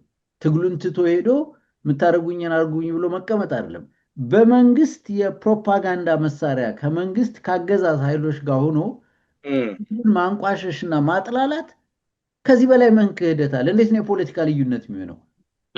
ሰዎች ትላንት ሲታገሉ ነበር። ኦኬ ሶ ዋይ ለምን የሚታገሉትን ጠላት ሄደው አብሮ ያ ደግሞ ሌላ ጥያቄ እንዳያስነሳብን ምን አላቸው ይመልሰዋል። ለምን መሰለ ኖ የምትለው ገብቶኛል። ምን አላቸው ትክክል፣ ግን ምን መሰለ ችግሩ አንዳንድ ጊዜ በፊት ገና ሳይወጡ ሲባል የነበረው እንደው እነዚህን ሰዎች የምንላቀቅበት በአንድ መስመር ሄዶ ሲባል ነበር። አሁን ደግሞ በጠቀስካት ላይ ምናልባት ለየት ብለው ቢታገሉ ስትል ያ ሪሊ ጥሩ ነበር። ሌላ እያሱ አይደለም የኔ ጥያቄ እሱን ተው በሚሄድበት ሄዱ። እሺ የሚሄድበት ሄዱ። ኦኬ እያሱን እንድል እንስጠው። በፖለቲካ መቼም ኢህአፓን መጥራቱ ጥሩ ምሳሌ ይሆናል ብዬ አላስብም። ምክንያቱም አሲምባ ትመስክርና ኢህአፓ በፖለቲካ ያልተስማማቸውን ባንጃ እየፈረጀች የምትረሽን የነበረች ድርጅት ነች። መጽሐፉ አለ፣ ታሪኩ አለ። ኢቭን በአዲስ አበባ ከተማ ቆይ ለማምጣት ብዬ ነው። በአዲስ አበባ ከተማ ራሱ አንዱን ሰው ስሙ አሁን ታወር ኦፍ ዘ ስካይ የጻፈችው ሰው ባለቤት ማን ነው? ታወር ኦፍ ዘ ስካይ ራሷ ነች እንጂ ፀሐይ ማን ነች? ጸሐፊዋ እሷ ነች፣ ባለቤቷ ነው ታጋይና እሱ መሰለኝ ካልተሳሳቱ ስሙ ሜንሽን ማድረግ የማነው ስሙ አንዴ ቆራርጠው ነው የገደሉት። ኤኒዌይ በፖለቲካ ትግል ውስጥ ብሩታሊቲ አለ። ከምናላቸው ጋር መስማማው ምንድን ነው ግን የኢህአፓ ዘመን የተለየ ነው። በነገራችን ላይ እያሱ ያን ጊዜ መሀል ሰፋሪ የለም ነው የሚባለው። አሁን ልትለቀው አትችልም። ቀጥል እያሱ ወደዚህኛው እንምጣና ምንድን ነው እንመለስ። ፖለቲካሊ የሚያስፈልገው ኢንቫይሮንመንቱ የሚያመች ቅድም ፕሮፌሰር ሰለሞን ያለውን እንደ ሳይድ ኖት እናያዘውና ራሳቸው መታገያ መድረክ በቃ ከዚህ ወተናል የወጣ ነው ከህዝብን ለማገልገል ለመታገል ነው። ስለዚህ ወደዛ ጎራ ነበር ወይ የሚለው እሱ አጠያቂ ነው። እዛው ሜዳ ላይ ስላልነበር እናናቀው። በእርግጥ ከአብይ ጋር ተሰልፎ የአማራን ትግል አሳንሶ በእንደዛ አይነት መልኩ እኔ የምደግፈው አይደለም። እዛ ላይ በትክክል አስመረለ ከአቋም ደረጃ ማለት ነው። ያ ባይሆን እመርጣለሁ። ግን ያ የሆነበት ምክንያትን አላቀውም። እኔ ግን ያልኩት ምንድን ነው ብዙ ጊዜ ይሄ ባይነሪ የሆነ እነሱና እኛ ጠላትና ወዳጅ የሚለው ነገር በሽታውን በትክክል ገብተን መዝምዘን እንዳናውቀው ያደርገናል። ይሄ ደግሞ ነገር ችግር ሲፈጠርብን አሁን በተቋቋመው ድርጅት ነገር በችግር መፈጠሩ አይቀርም። ሂደት ነው፣ ትግል ነው። በዛ ሲመጣ በምን አይነት ነው ቅራኔው የሚፈታው በምን አይነት ነው የሚለው ነገር ልሽለ እነሱ የወሰዱትን አቋም እደግፋለሁ ማለት አይደለም። በጣም ነው ያዘንኩት በሁኔታው ማለት ነው። በጣም ነው የደነገጥኩት። በእንደዛ አይነት ባይሆን ደስ ይለኛል እሱን ለማለት ነውና በዚህ ይሄንን በዚሁ ላጠቃልለው ማለት ነው። ይሄንን ኮንሴፕት ማለት ነው። ስለዚህ ብዙ ስላወራው ዋናው ጥያቄውን እሺ ወደ አሰብ ጉዳይ እንሂድና በሱ ነው የምናጠቃልለው። በሱ ላይ አስተያየት አንተም ምናላቸውም ሰጥተህ እንጨርሰው። እሺ እያሱ ቀጥል። እንግዲህ አሁን ምንድነው ቅድም የተባለው አንድ እንግዲህ አፋምን አሁን ድርጅት ነው። ያ ድርጅት ነው እልል ብለን ተቀብለናል። ገና እንዘምርለታለን። አሁን ይሄ ድርጅት እስከሆነ ድረስ ቅድም ፕሮፌሰር ሰለሞን እንዳለው ድርጅት ክሊር የሆነ አቋም ሊኖር ያስፈልጋል። በማናቸውም ኢሹ ትሪቪያል አይደለም። የዚህ በአብይ ሴራ ይሁን ለምሳሌ ቅድም የተጠቀሰው ወንድማችን አርበኛ አስረስ የጠቀሰው ነገር በይፋ ለህዝብ መነገር አለበት። ይሄ በጣም በትክክል መቀመጥ አለበት። የአርማው ባለበት መግለጫ ተብሎ በይፋ የኛ አቋም ይሄ ነው ብሎ መስመር ማበጀት አለበት። አብይ በጠራው የጄኖሳይድ ጦርነት ነው የሚሆነው። የጄኖሳይድ ጦርነት ውስጥ እኛ አንሳተፍም። አንደኛ። ሁለተኛ በአብይ ፕሮፓጋንዳ እኛ የምንገባበት ጉዳይ አይደለም። የተሰራውን ሸፍጥና ሴራ በትክክል የሚገልጽ መግለጫ ማውጣት አለባቸው እንደ ድርጅት ማለት ነው። ከዚህ በፊት አንድ ሚዲያ ላይ ድርጅት የሰጠውት ምሳሌ አለ። የሰጠውት ምሳሌ ምንድነው? የአደፍ ክደውም የገቡ ወሬቨር ባንዳም ሆነው የገቡ ሰዎች የረጩት መርዝ አለ። አንድ ሰው መርዝ እባብ ቢነድፈው ነደፈኝ ብሎ ዝም ብሎ አይተወው። ቶሎ ብሎ እግሩን ያስርና ታችን ታፋውን ቆረጥ አድርጎ ደሙን ያወጣዋል። ለመዳን ከፈለገ። ለመዳን ካልፈለገ ይተዋል፣ ሞተ ማለት ነው።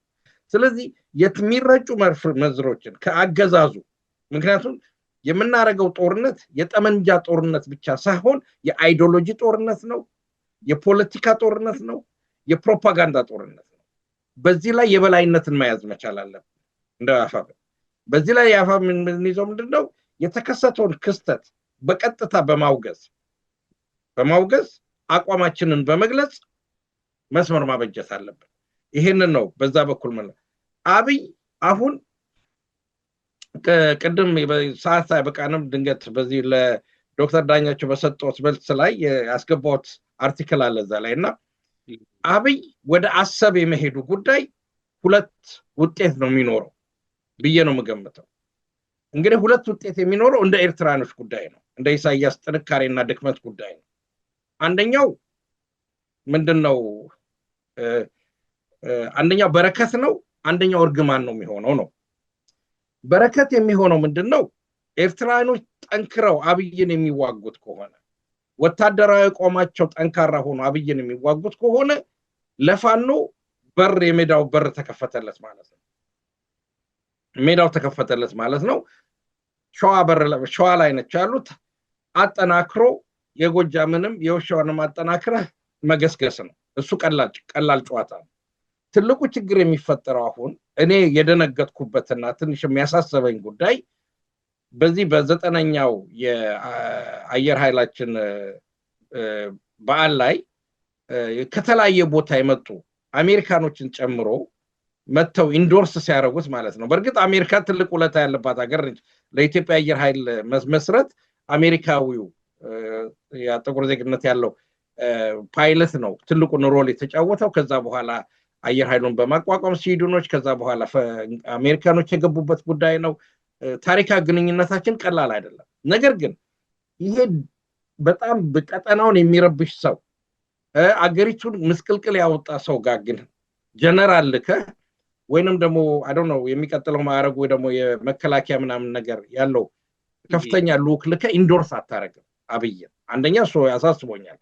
ሁለተኛ ምን ያህል ወደፊት የምናየው ጉዳይ ነው። ፈረንሳይ በአረብ ኤሚሬት በኩል በእጅ አዙር ሚራዥ የሰጠችበት ተዋጊ አውሮፕላን የሰጠችበት ሁኔታ አለና ያ አልተመቸኝም። ስለዚህ የፋኖ አሰላለፍም ይሄንን ያጤነ መሆን አለበት። ስለዚህ ኤርትራኖቹ ከተዋጉና ገትረው ከያዙ ለፋኖ መልካም እድል ይሆናል። ኤርትራኖች ከተሸነፉ ግን ፋኖ ልዩ ስልት ማውጣት አለበት እላለሁ። ስልቱ ግን ዋናው ዞሮ ከዚህ ቀደም እንደምከራከረው ህዝባዊ መሆንና ህዝቡን ማንቀሳቀስ ብቻ ነው። ሌላ መፍትሄ የለውም ብዬ ነው የማስበው። እሺ መልካም። እንግዲህ ወደ ንቅናቄ ሲቀየር ያንን ነው የምጠብቀው። ያው ንቅናቄ ሲባል ያው ሞር ቃሉ እንደሚገልጸው ብዙን ያሳትፋል ነው። እንግዲህ አንዳንድ የሚተቹት ሰዎች አሉ፣ ግን እሱ እንዳለ ሆኖ ጥሩ ነው። ይሄ ሐሳብ ነው። እኔም ያለኝ እንትን ተመሳሳይ ነው። ምን አላቸው አሁን እንበልና የዚህ እንትኑ ጉዳይ የአሰቡ ጉዳይ በዚህም በዛም አንዳንድ ነገር ቢያደርግ ለህልውና ትግሉ አስቸጋሪ ሊሆን ይችላል። አሜሪካንን በተመለከተ እውነት ለመናገር ያው ብዙ ጊዜ ስህተት ነው የምትፈጽመው፣ ምንም የታወቀ ነው አሜሪካ እና አይ ሆፕ ስህተት እንዳትፈጽም ብቻ መጸለይ ካልሆነ በስተቀር ሪሊ ብዙም የምንቀይረው ነገር የለም። በአሜሪካ በኩል አስቸጋሪ ናቸው። ግን አንዱ ደስ የሚለው ምንድን ነው ደስ የሚለው ካልከው፣ ምክንያቱም ያው ሆኖ መገኘት ነው እና አሁን ዓለም ተቀያይሯል። እንግዲህ እነ ኢያሱም እያሰባችሁ ዩሮፕ ምን እንደሚሆን እንግዲህ እና ነገሩ ተቀያይሯል በጣም ትራምፕ እንደፈለገው ስለሚሄድ አይ ቲንክ ሌላም ሰው የሚከለከል አይመስለኝም ከእንግዲህ። ስለዚህ ለፋኖ እያለ ነው ሰለሞን፣ ምን እየጠበቃችሁ ነው? አታባሩትም ነው እያለ ነው። አይ አላልኩም። አንተ አይደለም ያለው ትራምፕ ነው ያለው። ትራምፕ ነው ያለው። እሺ እሺ። አዎ መልኩን ቀይሯል። አውሮፓ መልኩን ቀይሯል። ኢሚግራንት ብቻ ነው ያለው። አንዱም ኢያሱ ነው ያባሩት አይነት ነገር አለ አይደለም? አዎ። ስለዚህ ለዚህ ነው እኔ ዋናው ምንድነው እሱም ቢሆን ጥሩ ምሳሌ አይደለም በአሁኑ ሰዓት። ማለት ጥሩ ምሳሌ ስልህ በአንድ በኩል ብለስ ኢን ዲስጋይዝ የምትለው ነገር አለ አይደለም? ስለዚህ ለምን ተዋጋ ብለህ የምትኮንነው ነገር የለም። አሁን ዓለም እየተቀየረ ነው ብዬ ነው። ኤኒዌይ እስቲ ምን አላቸው በዚህ ላይ ምን ትላለህ? ቀደም ሲል ኢያሱ በሰጠው ማብራሪያ ላይ በተለይ አቋማቸውን በመግለጫ ደረጃ ማሳወቅ አለባቸው፣ በዚህ ጦርነት ተሳትፎ የለንም ወይም እንዲህ ነው ማለት አለባቸው ባለው ነገር ላይ ትንሽ ፕሪማቹርና እርሊ ይመስለኛል። እኔ ማውጣት የለባቸውም አሁን ብዬ ነው አስበው። ምክንያቱም በምን ጉዳይ ላይ ነው? ቆይ እዚህ ጋር ሊያዝ በምን ጉዳይ ላይ ነው አቋማቸው የምትለው ኢያሱ? በአሰብ ጉዳይ ላይ በዚህ ደግሞ በዚህ በወልቃይት አሁን በተፈጠረው ጦርነት ላይ በተባለው ጉዳይ ላይ ኦኬ። በወልቃይት እሺ። አይ አንኦፊሻል እኮ ወጥቷል እኮ አሁን እኮ ምን አላቸው? አነበብክልን እኮ ኦፊሻል መግለጫ መስጠት አለባቸው ነው ያልከኝ። እኔ ደግሞ የለባቸውም እሱ ነው። እሺ መግለጫ እሺ፣ ቀጥል እያለ እሺ። አቋም መግለጫ ለማውጣት ጊዜው አይደለም አሁን። አንደኛ ብልጽግና ምንም መግለጫ አላወጣም፣ አድፍጦ ነው ያለው።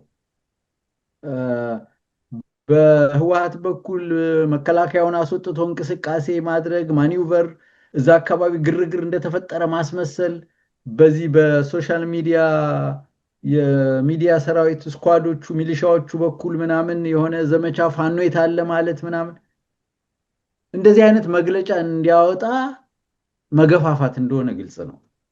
ባልተጨበጠ ራሱ ባልተናገረበት አገዛዝ ነው የሚመለከተውም። በአገዛዝነቱ መከላከያ ሰራዊት አለኝ ብሎ በአካባቢ ጦር ያሰፈረው በፕሪቶሪያ ስምምነት የተፈራረመው እሱ ነው። የፕሪቶሪያ ስምምነት ተጥሶ ከሆነ ወይም ጦርነት ታውጆበት ከሆነ መጀመሪያ ራሱ ነው በይፋ መግለጫ መስጠት ያለበት። ይሄ ባልሆነበት ሁኔታ በግምት በስፔኩሌሽን ወይም ደግሞ ማንም ተባራሪ የብልጽግና ተከፋይ ካድሬ እንደ ውሻ ስለጮኸ ያንን ቦይ ተከትሎ መግለጫ ማውጣት የለበት። ዌይት ኤንድ ሲ ነው ማለት ያለበት። ነገሩን እያጤኑት ነው፣ እየመረመሩት ነው። ፕራግማቲክ የሆነ ፖለቲካ ሲመጣ ያኔ ኢንጌጅ ያደርጋሉ። መግለጫ ለማውጣት የሚሳናቸው አይደለም። ምናልባት ምናላቸው እንግዲህ እሱን የሚያጠኑ ከሆነ ከዚህ ጋር ምናልባት አብረው ካዩት ብዬ ነው። ምክንያቱም እነዚህ የወሰን ጥያቄዎች የተወሰደውን ርስት ምናምን በተመለከተ ብዙ ሲነገር ስለነበር ይህ አሁን እንደ አንድ ድርጅት እንዳካሄድ እንደ ስትራቴጂክ ግብ መቼም አስቀምጠው የሚያሳውቁን ነገር ይኖራል ብዬ ጠብቃለሁ። እሱም ማለት ነው ምንድን ነው ገና እኮ ብዙ ነገር አለ። አሁን ንቅናቄ ይፋ ከሆነ በኋላ እንደ አንድ ድርጅት እንደ አንድ የራሱ ስራ አስፈጻሚ እንዳለው አንድ አደረጃጀት፣ አንድ የአማራ አደረጃጀት ከነሱ ቢጠበቁ በርካታ ነገሮች አሉ። እኔ አሁን ከነሱ የምጠብቀው ሚሊታሪው አንድ አይነት ኦፕሬሽን ማድረጉን እና በዛ ሂደት ስትራቴጂካሊ የሚያደርጉት እንቅስቃሴ በአንድ ወታደራዊ እዝ መመራቱን የሚያረጋግጥ አንድ ኤግዜኪቲቭ ኦርደር፣ የሚዲያ አሰራራቸው ለማንም በየጎጡና በየዞኑ ወይም በየክፍለ ጦሩና ብርጌዱ ካሉ ፋኖች ጋር ሚዲያዎች ግንኙነት እያደረጉ ወይም ማንም አክቲቪስት ይዞት እንደሚወጣው አይነት አሰራር ቀርቶ ሴንትራላይዝድ በሆነ መንገድ በቃል አቀባዩ በኩል የሚሰጡ የፋኖ መግለጫዎች ተቀባይነት ያላቸውና ተአማኒነት ያላቸው መሆናቸውን የሚገልጽ አንድ ለሚዲያዎች አሁን በቅርቡ ያወጡት አይነት ማለት ግን ራሱን የቻለ ኤግዜኪቲቭ ኦርደር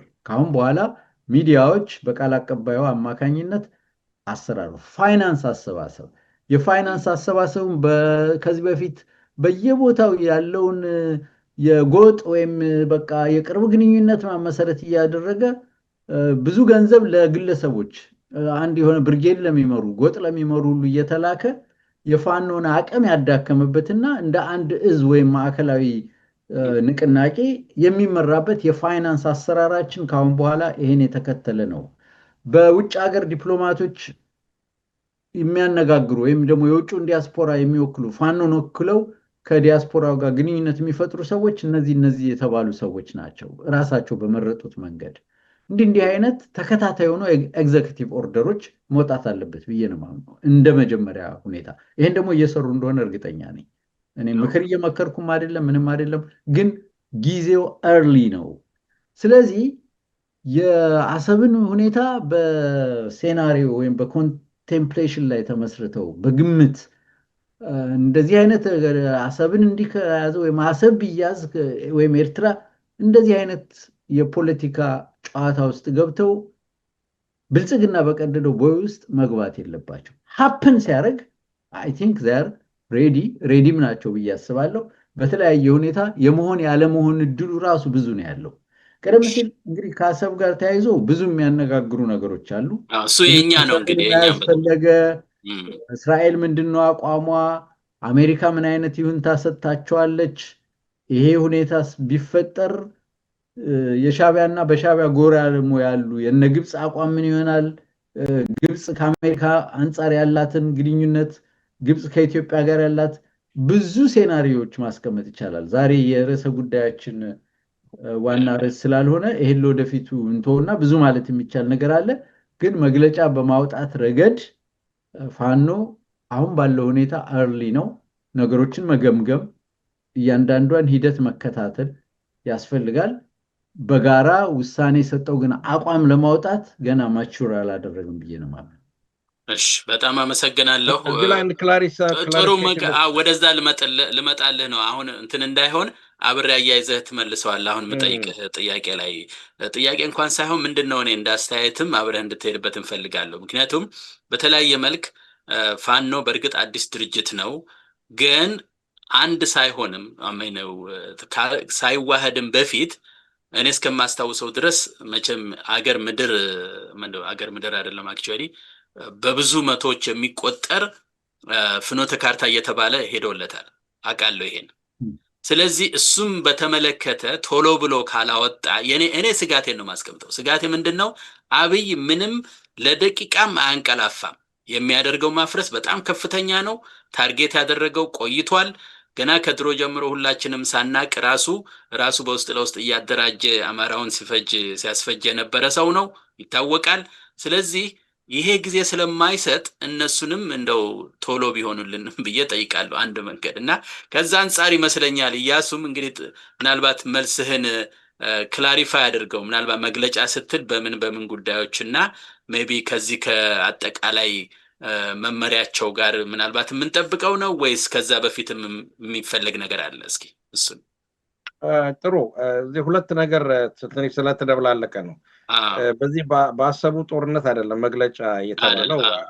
በሱ ላይ ባልተፈጠረ ነገር ላይ መግለጫ አውጡ የሚል ነገር የለም። የአሰብ ጦርነት የተነሳበት የአሰብ ጦርነት ቢነሳ ቅድም ፕሮፌሰር ሰለሞን እንዳለው አሰብ ላይ ቢሄድና አሰብን ቢቆጣጠር በፋኖ ትግል ላይ ያለው ተጽዕኖ እንድምታው ምንድን ነው ሊሆን የሚችለው ነው። እሱም በማስረዳት ደረጃ አንደኛውም ምንድነው በረከት ነው፣ አንደኛውም ደግሞ እርግማን ሊሆን ይችላል። እሱ በኢሳያስ አጠቃላይ የጂኦፖለቲክሱ ቅድምም ምናላቸውን በጠቀሰው አጠቃላይ ሁኔታ ላይ የሚታይ ነው። እሱም በሴናሪዮ የሚተነተን ነው። ነገር ግን በእኔ አሁን የምንለየው ከምናላቸው የምንለየው ምንድን ነው? አንደኛ ይሄ ፋኖ አዲስ ነው የሚለው ነገር ስህተት ነው የሚመስለኝ። አዲስ አይደለም፣ የነበረ ድርጅት ነው። ሁለት ድርጅቶች ነው የተዋሃዱት፣ የነበሩት ሰዎች ናቸው። እነ መከታው እነ ምሬ ናቸው፣ የምናውቃቸው በረሃ ላይ የኖሩ ናቸው። እነ ዘመነ ናቸው፣ የምናውቃቸው ሰዎች ናቸው። አንደኛ። ሁለተኛ ይሄንን ድርጅት ለመመስረት ወይንም ደግሞ ወደ ድህነት ሲመጡ ብዙ ሂደቶችን አልፈዋል የሚባል ነገር አለ። እሱ ወደፊት ይፋ ሲሆን እናውቀዋለን። ሂደቶቹ ምንድነው? በአጠቃላይ የፖለቲካ ይዘታቸው ምን ይመስላል፣ አቋማቸው ምን ይመስላል ምናምን ዝም ብሎ ውህደት ብቻ አይደለም የተፈጠረው። ኑና እንደገና የማርያም ጽዋ ጠጥታችሁ ተዋደን ብሎ አይደለም። ስራ ከስራ ተሰርቷል። በዚህ ላይ ስራ የሰሩ ሰዎችን አንድ ለማነጋገር እድል የገጠመኝ አለ። ያንን የተረዳሁት ምንድነው ብዙ ስራዎችና ብዙ ድካሞች እንደተለፋበት ነው። ይሄ ሁሉ ነው። ስለዚህ የወልቃይት ጉዳይ እንዲሁ በቸልታ ወይንም የስርዓቱ ፕሮፓጋንዳ ነው ተብሎ በሁለቱ በኩል ያለው ውጥረት አያለሁ እኔ። በሁለቱ በኩል ማለት በአገዛዙ በኩል የሚነዛው አለ። ሶስት ማለት ይችላሉ። የቲፒኤልኤፍ ወገኖች አሉ፣ የፋኖ ወገኖችም አሉ። በእነዚህ በሶስቱ ሰዎች የሚነሱ የፖለቲካ ሂደቶች ነበሩ። ቀደም ዘውዱ ሾው ላይ ቀርቤ ነበርና አንድ የትግራይ ተወላጅ ነኝ የሚል ከአሜሪካ ደውሎ ሲነጋገር ነበርና በንግግር ውስጥ ምንድነው በእንግሊዞች የሚለው ሪድ ቢትዊን ዘ ላይን በመካከሉ ያሉትን አንብብ ብትለኝ ዲክሌር አድርጎ ነው የሄደው። ዲክሌር ምን እንደሆነ ዲክሌር አድርጎ ነው የሄደው። በግልጽ አስቀምጦት ነው የሄደው ያለውን የፖለቲካ ሁኔታ። ስለዚህ አንዳንድ ጊዜ በገሃድ የሚታወቁ ነገር ግን በሽፍንፍን ያሉ ጉዳዮች አሉ። ያንን ለማጥራት ግልጽ የሆነ የፖለቲካ አቋም የያዘ መግለጫ ቢያወጡ ይጠቅማቸዋል እንጂ አይጎዳቸውም። አለማውጣታቸው ምን ያህል ይጎዳል የሚለው አንድ ነጥብ ይቀጣ ትጨምርበታለህ። እኔ አዲስ የተፈጠረው ድርጅት ስለሆነ አዲስ ነው አይደለም ያልኩት፣ አርሊ ነው ለማውጣት ያልኩት። ብልጽግና በዚህ ጉዳይ ላይ መግለጫ ባላወጣበት ይሄ ከራያ ከምናምን ከወልቃይት ጋር ተያይዞ አሁን ሂደት በተመለከተ ብልጽግና ምንም አላለም ከደጋፊዎቹና ሶሻል ሚዲያ ካሰማራቸው አራጋቢዎቹ ውጪ። እንደገና በቲፒኤልኤፍም በኩል መግለጫ የወጣ ነገር የለም። ሰራዊቱን አንቀሳቀሰ ምናምን ቅድም የተገለጸ ነገር አለ፣ ስፔኩሌትድ ነው። እንደገና ደግሞ ፎርማሊ አይደለም መግለጫው የወጣው።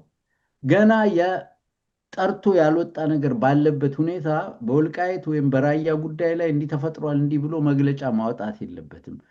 ዌት ኤንድ ሲ ማየት አለበት።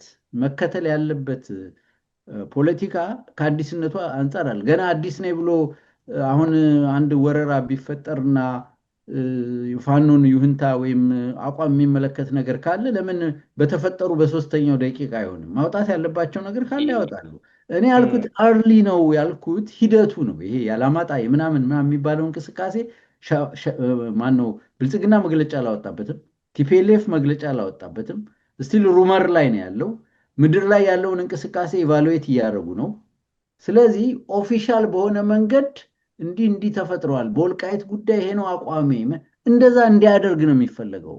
ፖለቲካል አጣብቂኝ ውስጥ ለመክተት ማለት ኮርነር ለማድረግ የሆነ ቦይ የመቅደድ ሂደት ላይ ነው ያሉት። ለምንድን ነው መግለጫ የማይወጡት? ፋኖ የታለ እያለ እኮ ያለው የብልጽግና ሰራዊት ነው። በትክክል ይሄ ነገር ስቴጅ ነው ያልኩት እኔ።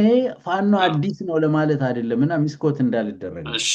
ጥሩ ይሄ ነገር ያነጋግራል፣ እንደው እናሳጥረው እንጂ ያነጋግራል። ምክንያቱም ምን አሁን ምን አላችሁ ሲናገር የራሴም ጥያቄ መጣብኝ። እስከ እያሱ ቀጥል። እሺ የምን አላችሁ ወስደዋለሁ ኤርሊ ግን አይደለም። አሁንም በሱ ላይ መከራከር ይቻላል። ቅድም እዚህ ቁጭ ብለን ልናደርግ እንችላለን። ምክንያቱም ለመሰለ መሬት ላይ የተፈጠሩ እውነታዎች አሉ።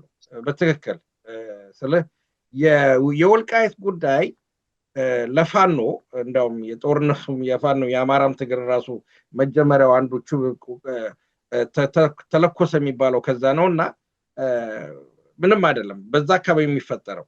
ግን for the benefit of doubt እኔ ዝም ብዬ አሁን ወስደዋለሁ የምን አላቸው ኦኬ የሚያስቸኩል ነገር የለም። ስለዚህ ነገሮች ወያኔም መግለጫ ወጣ፣ አብይም መግለጫ ወጣ አላወጣ ፋኖን የሚመራው ነገር አይደለም። ፋኖ የሚመራው ራሱ ቅድም አስረስ ባለው በራሱ ጊዜና ወቅትና በራሱ አስተሳሰብ ነው። ስለዚህ የነሱ ማውጣትና ለማውጣት ሳይሆን ፖለቲካሊ ቫልዩብል ነው አይደለም የሚለው ነገር ነው። እዚህ ጋር ብጅት አለ ነው በእኔ እይታ። እኔ የማቀውም ነገር ስላለ ኢንቮልቭ የሚያደርጉበት ነገር ስለሆነ አንዳንድ ነገሮችን የማያቸው የማጤናቸው ነገሮች አሉ። በዛ አንጻር ሰው ደግሞ ኮርነር ለተባለው ነገር ይህም ኮርነር ማስገባት ነው። የትኛው ኮርነር ነው ጥያቄውና ግን ነገሩ ጊዜ ሰጣው ነገ ተነጎዳ የሚባለው ነገር ስለ ሳውንድ ነው ለኔ ምንም የሚያከራክር ነጥብ አይደለም። ነገ ተነገ ወዲያ የምናየው ነገር ነው። ስለ አንድ ጊዜ የተጀመረ ጦርነት ስለሆነ የተባለው ነገር እውነት ከሆነ ፉል ጊር የሆነ ጦርነት ከሆነ አርሜ 7 የሚባለውም ከሱዳን ከተንቀሳቀሰ ሙሉ ጦርነት ይካሄዳል ማለት ነው። ስለዚህ የዛን ጊዜ የፋኖንም አቋም በትክክል እናውቃለን ብዬ እደመድማለሁ። በዛ መስማማት እንችላለን። እሺ፣ እንስማማለን። ይሄ ገና ብዙ የሚያነጋግር ነው። እውነት ለመናገር ይሄ እኮ ነው ችግሩ። በጣም በሚያሳዝን ሁኔታ ኢትዮጵያ ያለችበት ሁኔታ ልክ እንደ ተለያዩ ሀገር፣ ያው ትግራይ የተለየች ሀገር ነው የምትመስለው አሁን። እውነት ለመናገር እንደዛ ነው ሲሄዱ እነዚህ ከአሜሪካም ሆነ ከውጭ ልኡካን ሲሄዱ ትግራይ ነው የሚመላለሱት እንደምናየው። እና በጣም አሳዛኝ ነው በእውነት ሀገራችን ያለችበት ሁኔታ ማለት እነሱስ ቢሆን እውነተኞች ቢሆኑ እንደዛ ህዝባቸውን ካስጎዱ በኋላ ስንት ችግር ከተፈጠረ በኋላ ከጎረቤታቸው ተስማምተው ኖረው ከዛ በኋላ የሚሆነውን ወደፊት እውነት ለኢትዮጵያ የሚያስቡ ከሆነ ማለት ነው። ካልሆነ ሌላ ሀገር ለመሆን ከሆነ የሚደረገው ነገር በሙሉ ያስኬዳል። አለበለዚያ ግን እንደ ሀገር የሚያስቡ ቢሆን ኖሮ ያን ጥያቄ በአሁኑ ሰዓት አያነሱትም ነበር። እኔ እንደው ብጠየቅ ማለት ነው። በፊትም አንስተነዋል ይሄን ነገር፣ ግን እንደ ሀገር ስላላዩት በጣም አስቸጋሪ ነው። ለዚህም ነው ፋኖም በእኔ አስተያየት ለዚህም ነው ፋኖ ግልጽ ማድረግ አለበት። በቃ አሁን እንጠብቃለን፣ የምንጠብቀው ብዙ ነገር ነው። ግልጽ የሚያደርግናቸው ነገሮች መኖር አለባቸው። በእርግጥ ብዙ ጥያቄ አለው የአማራው ጥያቄ።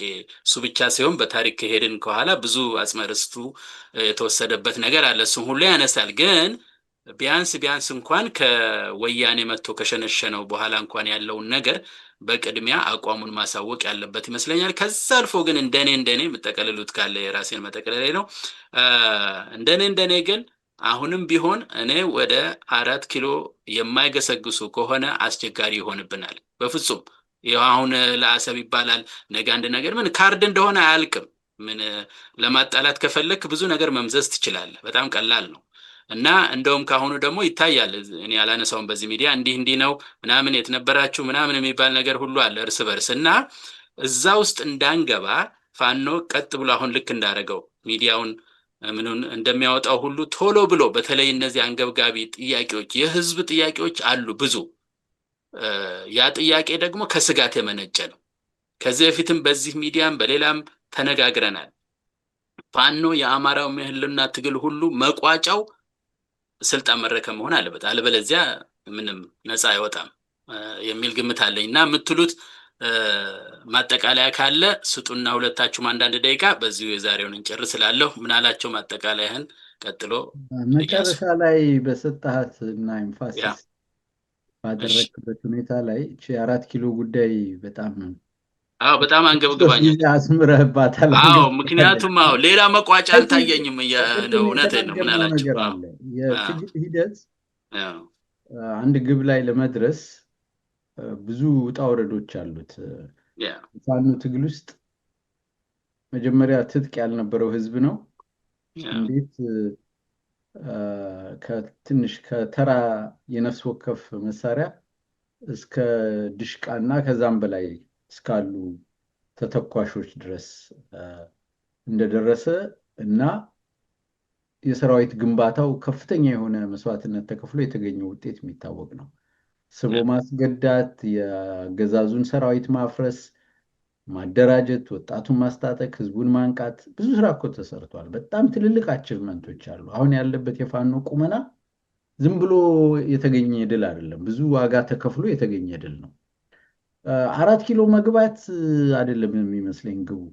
ሁላችንም እንደምናውቀው የአማራን ህልውና ማስከበር ማለት ሄዶ ስልጣን መቆናጠጥ ብቻ አይደለም። ብዙ ነገሮች አሉት። ህልውና የሚባለው ነገር በደንብ ዲፋይን ከተደረገ ማለት ነው። እኔ እንደውም 4 ኪሎ አሁን ተሽቀዳድሞ ለመግባት በየትኛው ቀዳዳ እንግባ ከመባሉ በፊት ሜጀር የሆኑ ወታደራዊ ኦፕሬሽኖች የሚያስፈልጉ ነው የሚመስለኝ። አሁን በወረዳ በዞን ደረጃ ብዙ ነገር ተሰርቷል። ብአዴንን መዋቅሩን አፈራርሶ አውላልቆ በሄሊኮፕተር የሚንቀሳቀስ ክልላዊ መንግስት፣ አፍ ብቻ ያለው ክልላዊ መንግስት እስከማድረግ ተደርሷል። ፕሮፓጋንዳቸው ምናምናቸው ሁሉ ልክ የጽኑ ህሙማን ክፍል ውስጥ ሆኖ አልታመምኩም እንደሚል አይነት ህመምተኛ አይነት ስነ ልቦና ነው ያለው። አሁን ያለው የአማራ ብልጽግና አገዛዝ ወይም ምስለኔዎቹ ማለት ነው። እኔ ከዛ ይልቅ ሜጀር የሚባሉ እኮ ስትራቴጂክ ቦታዎች አሉ የአማራ ክልል። አሁን ይሄ ድርጅት እውን ከወረ በኋላ ንቅናቄው በሚኖረው ወታደራዊ ኦፕሬሽን ውስጥ እንደ ጎንደር፣ እንደ ባህር ዳር፣ እንደ ወሎ፣ ደሴ ሌላም ስትራቴጂክ ቦታዎች አሉ እኮ።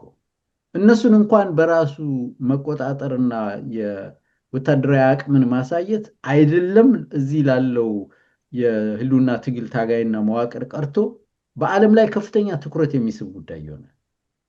እንደ ባህር ዳር አይነት ከተማ ቢያዝ፣ እንደ ደሴ ጎንደር አይነት ከተሞች ቢያዙ ወይም ሌላ እኔ አሁን ሩጠው እዛ ይግቡ ማለት አይደለም፣ እነሱ ነው የሚያውቁት። ያም ስልት ላይሆን ይችላል። መሬት ላይ ያለውን ነገር የሚያውቀው የንቅናቄው ወይም የአማራ ህልውና ትግልን የሚመሩ ወታደራዊ አዛዦች ናቸው። ማን ነው ጠላት ያለው ከፊት፣ የቱ ቢገባ ምን አይነት ዋጋ ያስከፍላል፣ ምንድን ነው የሚኖረውን ነገር እነሱ ናቸው የሚያሰሉት። ግን አንድ ዝም ብሎ በበጎነት የሆነ ድል እንደሚጠብቅ አንተ ልክ 4 ኪሎን እንደናፈቅከው ለምንናፍቅ ሰዎች ይሄ ትግል እንቅስቃሴው ፕሮግሬሲቭ መሆን አለበት። ይሄ የውሃ ቅዳ የውሃ መልስ አይነት ስራ ዛሬ ምናምን የምትባል ወረዳን ተቆጣጠረ፣ ነገ ለቀቃት። ዛሬ እንደ አቸፈር ነበር አሹዳ ለቀቀ፣ ዱር ቤቴ ለቀቀ፣ ወይም አገው ምድር ለቀቀ፣ ያዘ፣ ቡሬ ገባ፣ ወጣ ከሚለው ነገር ወጥቶ ወደ ሜጀር ኦፕሬሽን ሄዶ አሉ እኮ ያገዛዙ ምስለኔዎችንም እኮ በቁጥጥር ስር መዋል በማረክ ወይም ደግሞ ከጠላት ጎን ህዝብን የሚፈጁ ሰዎች ላይ ወታደራዊ ድል ማግኘት፣ እነዚህን የመሳሰሉ ከዛ ከ4 ኪሎ በመለስ ያሉ ራሱ ጉዳዮች አሉ፣ ትልልቅ ጉዳዮች። ጦሩ አንድ ላይ ተናቦ በአንድ እዝ ተመርቶ ሸዋ፣ ጎጃም፣ ጎንደር፣ ወሎ የሚለው አይነት አደረጃጀት ቀርቷል አይደለም። አሁን ያ ጦር በተባበረ ሁኔታ የአራቱም አደረጃጀቶች ውቅር የሆነው ይሄ ንቅናቄ ህልውና ኑሮት ህያው የሆነውና ውህድ የሆነው አካል ሸዋ ላይ ሄዶ ደሴ ላይ ሄዶ የሚዋጋበት ሁኔታ ሁሉ ተፈጥሮ ጠላትን ሲያስጨንቅ ማየት ራሱ በጣም ትልቅ ነገር ነው። ይገባኛል ያንተ ናፍቆት የኔም ናፍቆት ነው። ግን ሂደቱን ለወታደራዊ ስልትና ስትራቴጂው ትተን ነገን የምንፈልገውን ድል ለማግኘት ከኛ የሚጠበቀውን ነገር ማድረግ፣ ድጋፋችንን ማጠናከር ይገባል የሚል አስተያየት ለመስጠት ነው። በመጨረሻ አመሰግናለሁ። በጣም አመሰግናለሁ። ምን አላቸው? እኔ እኮ ያስጨነቀኝ እያሱ ሂድበት። ሰዎች እኮ ባንዲራ እኮ ሰቅለዋል፣ መዝሙር አውጥተው ባንዲራ እኮ ሰቅለዋል አዲስ አበባ። እንዴት ያስጨንቀኝም? እኔ እሱ ነው ያስጨንቀኝ። እስቲ እያሱ ይሄ ነገር እንደሚመስለኝ ከሆነ የፕሮፌሰር ሰለሞን አዲስ አበባ 4 ኪሎ ይግቡ የሚለው ነገር ዝም ብሎ በአንድ ጊዜ አይናቸውን ጠዋት ታጥቦ ተንደርድሮ ይግቡ አይመስለኝም። ምክንያቱም ድል በድል በየደረጃው የሚደረጉ ቅድም ምናላቸው የጠቀሳቸውን ድሎች በየጊዜው እየተቀዳጀሉ የሚገቡበት ሁኔታ ነው። በእርግጥ ምንድነው ወታደራዊ ሁኔታዎች ስለኛ ወታደር ኤክስፐርት አይደለሁኝም፣ ግን ዝም ብዬ ከምሰማው ከማየው በራሴ በሌማን እንደምለው እንደማህይም ሰው ልናገር ብል ምንድነው ለምሳሌ ብዙ ጊዜ የምንለው ነገር አለ። ለምሳሌ በጣም የተደራጀ በሸዋ አካባቢ ትልቅ የፋኖ አደረጃጀት አለ። ደብረ ብርሃን ለአዲስ አበባ በጣም ቅርብ ነች። ስለዚህ በዛ አካባቢ ጥቃት ወደ አዲስ አበባ ቢደረግ ኮስቱን እዛ ባህር ዳርን፣ ጎጃምን፣ ወሎን ከመያዝ በፊት ቀድሞ ድል የማድረግ ድልም ሊኖራቸው ይችላል የማለት እሳቤ ነው። ወታደራዊ ነገሮቹ ከዚህ ቀደም እንትና ማን ነው አሁን የወታደራዊ ኃላፊ የሆነው ልጅ ስሙን ጥራልኝ በእንዲሁ ተናግሮ ነበር። አትንገሩን፣ ተራራውንም ሸንተረሩንም እናውቀው እኛ ነን። ስለዚህ ቤት መቼ እንደምንሄድ ብዙ ይባላል። ነገር ግን ምንድነው አልቲሜት መጨረሻው ላይ ውጤቱ የሚሆነው ምንድነው? 4 ኪሎን በመያዝ ነው የሚጠናቀቀው ማናቸውም ጦርነት። ለዚህ ትልቁ ምሳሌ የሁለተኛ ዓለም ጦርነት ያለቀው በርሊንን በመያዝ ነው። አለቀ። ግን ሂደት አለው። ከስታሊንግራድ ወጥተው ያው ሁሉ መንገድ አቋርጠው በርሊን እስኪደርሱ ድረስ ብዙ ሂደት አለው። እንዲሁም ደግሞ ከኢንግላንድ ሳይድ ዲዳይ ከሚባለው ከዚህ ከካሌ ጀምሮ እስከ ጀርመን እስኪገቡ ድረስ ብዙ እንትን አለው። ጦርነቶች የየራሳቸው ባራለው ለምሳሌ አንድ የሚጠቅሱት ነገር አለ።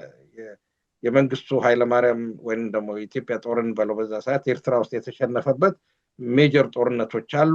አስመራ ላይ አይደለም የተሸነፈው፣ ከአስመራ ውጭ ነው የተሸነፈው። ግን ከዛ መሸነፉ አስመራ እንዲገቡ አድርጓቸዋል።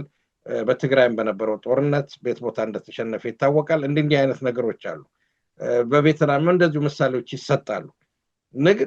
ዞሮ ግን መጨረሻ ጦርነቱ የሚቆመው 4 ኪሎን በመቆጣጠር ነው። 4 ኪሎን ሳትይዝ ስልጣን ሳትረከብ አገር ሳትረከብ ይሄን ስርዓት ማውደቅ አትችልም።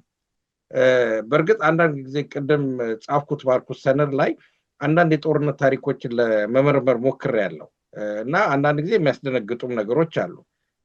ለምሳሌ በፊሊፒንስ ያሉ ጎሬላ ፋይተሮች አሁንም እየተዋጉ ነው 60 ዓመታቸው።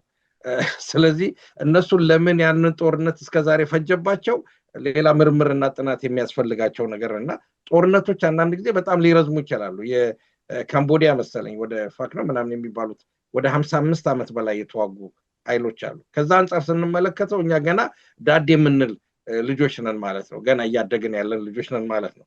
ያም ቢሆንም ግን የኛ የፖለቲካ ሪያሊቲ መሬት ላይ ያለው ሁኔታ የተለየ ነው። የህዝባችን አቀማመጥ የተለየ ነው። አጋርነት ልንፈጥርበት የተለየ ነው። ስለዚህ ቤት በኩል ማጥቃትና ዞሮ ግን የሁላችንም የፋኖም ዓላማ ቢሆንም የሁሉም ዓላማ የሚሆነው ወደ 4 ኪሎን አዲስ አበባን በመቆጣጠር ነው። የወያኔም ጦርነት የምናውቀው አሁን ትላንትና ፍንጫችን ስር የተፈጸመው አዲስ አበባን 4 ኪሎን በመቆጣጠር ነው። ቀጥታ በቤተ መንግስቱ ላይ በመተኮስ ነው።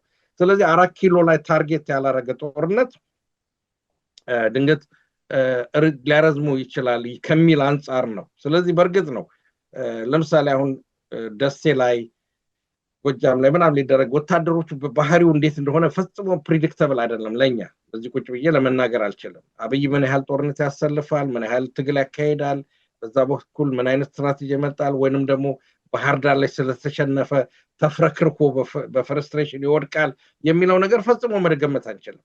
ግን ማድረግ የምንችለው ምንድነው ፋኖ ዓላማው ትግል ስልቱ አጠቃላይ ወደ አዲስ አበባ ቢሆንና ትኩረቱ አዲስ አበባ ላይ ቢሆን የተሻለ ነው የሚል የኔም ምኞት ነው። ምክንያቱም ደብረ ብርሃን ለአዲስ አበባ በጣም ቅርብ ስለሆነች። አመሰግናለሁ። ብዙ ያነጋግራል። ይሄ በደርግ ጊዜ የሚያነሳው ቢሆን ደርግ እንደ አንድ ነው የሚታይ የነበረው። የዘር ሁኔታ ቢያንስ በይፋ አልነበረም። ስለዚህ ዋን ቨርሰስ ዘ አዘርስ ነው የነበረው ትግል እና ደግሞ ደርግም ቢሆን እረፍት አላገኝም። ምናልባት የመጀመሪያ የመጣበት ጊዜ 6 ወር ከአንድ ልክ ምንድነው ስሙ መሬት ላራሹ ሲታወጅ ከዛ በኋላ በቃ እሱ ነገር ከዛ በኋላም ደግሞ የሰፓን ምናምን ሲያቋቁም ብቻ 1-2 ዓመት ምናምን ትንሽ ሰላም የሚመስል ነገር አግኝቶ ይሆናል እንጂ ሰላም አግኝቶ አያውቅም። እነዚህ እኮ ሰላም ላይ ናቸው እንዴ! አሁንም እኮ ህዝቡ ጠቅላላ የሚጠብቀው እኮ ፋኖም ብቻ ነው እንዴ! ራሱ መነቃነቅ አለበት። ፋኖም አይ ሆፕ እኔም እንግዲህ ሆፕ የማደርገው ንቅናቄ ነው። ህዝቡንም አብሮ አሳትፎ ህዝቡም ረድቶት እንግዲህ አንድ ላይ ነፃ ብንወጣ ጥሩ ነው ላለሁኝ። ለዛሬው በጣም ጥሩ ውይይት ነበረ። እንግዲህ የሚገርም ነው። ብዙ ሰዓት ተነጋገርን፣ ግን ያው ለካስ እየተነጋገርክ ስትመጣ ብዙ ሀሳብ መጣና እኔ ባቆም ይሻለኛል ራሴ እዚህ ላይና በጣም አመሰግናለሁ። ያሱም ጋዜጣ ምናላቸውም በጣም አመሰግናለሁ። እንግዲህ ለሚቀጥለው እስከምንገናኝ አድማጭ ተመልካቾቻችንንም እንሰናበት። ተናስተልኝ ተናው ነው።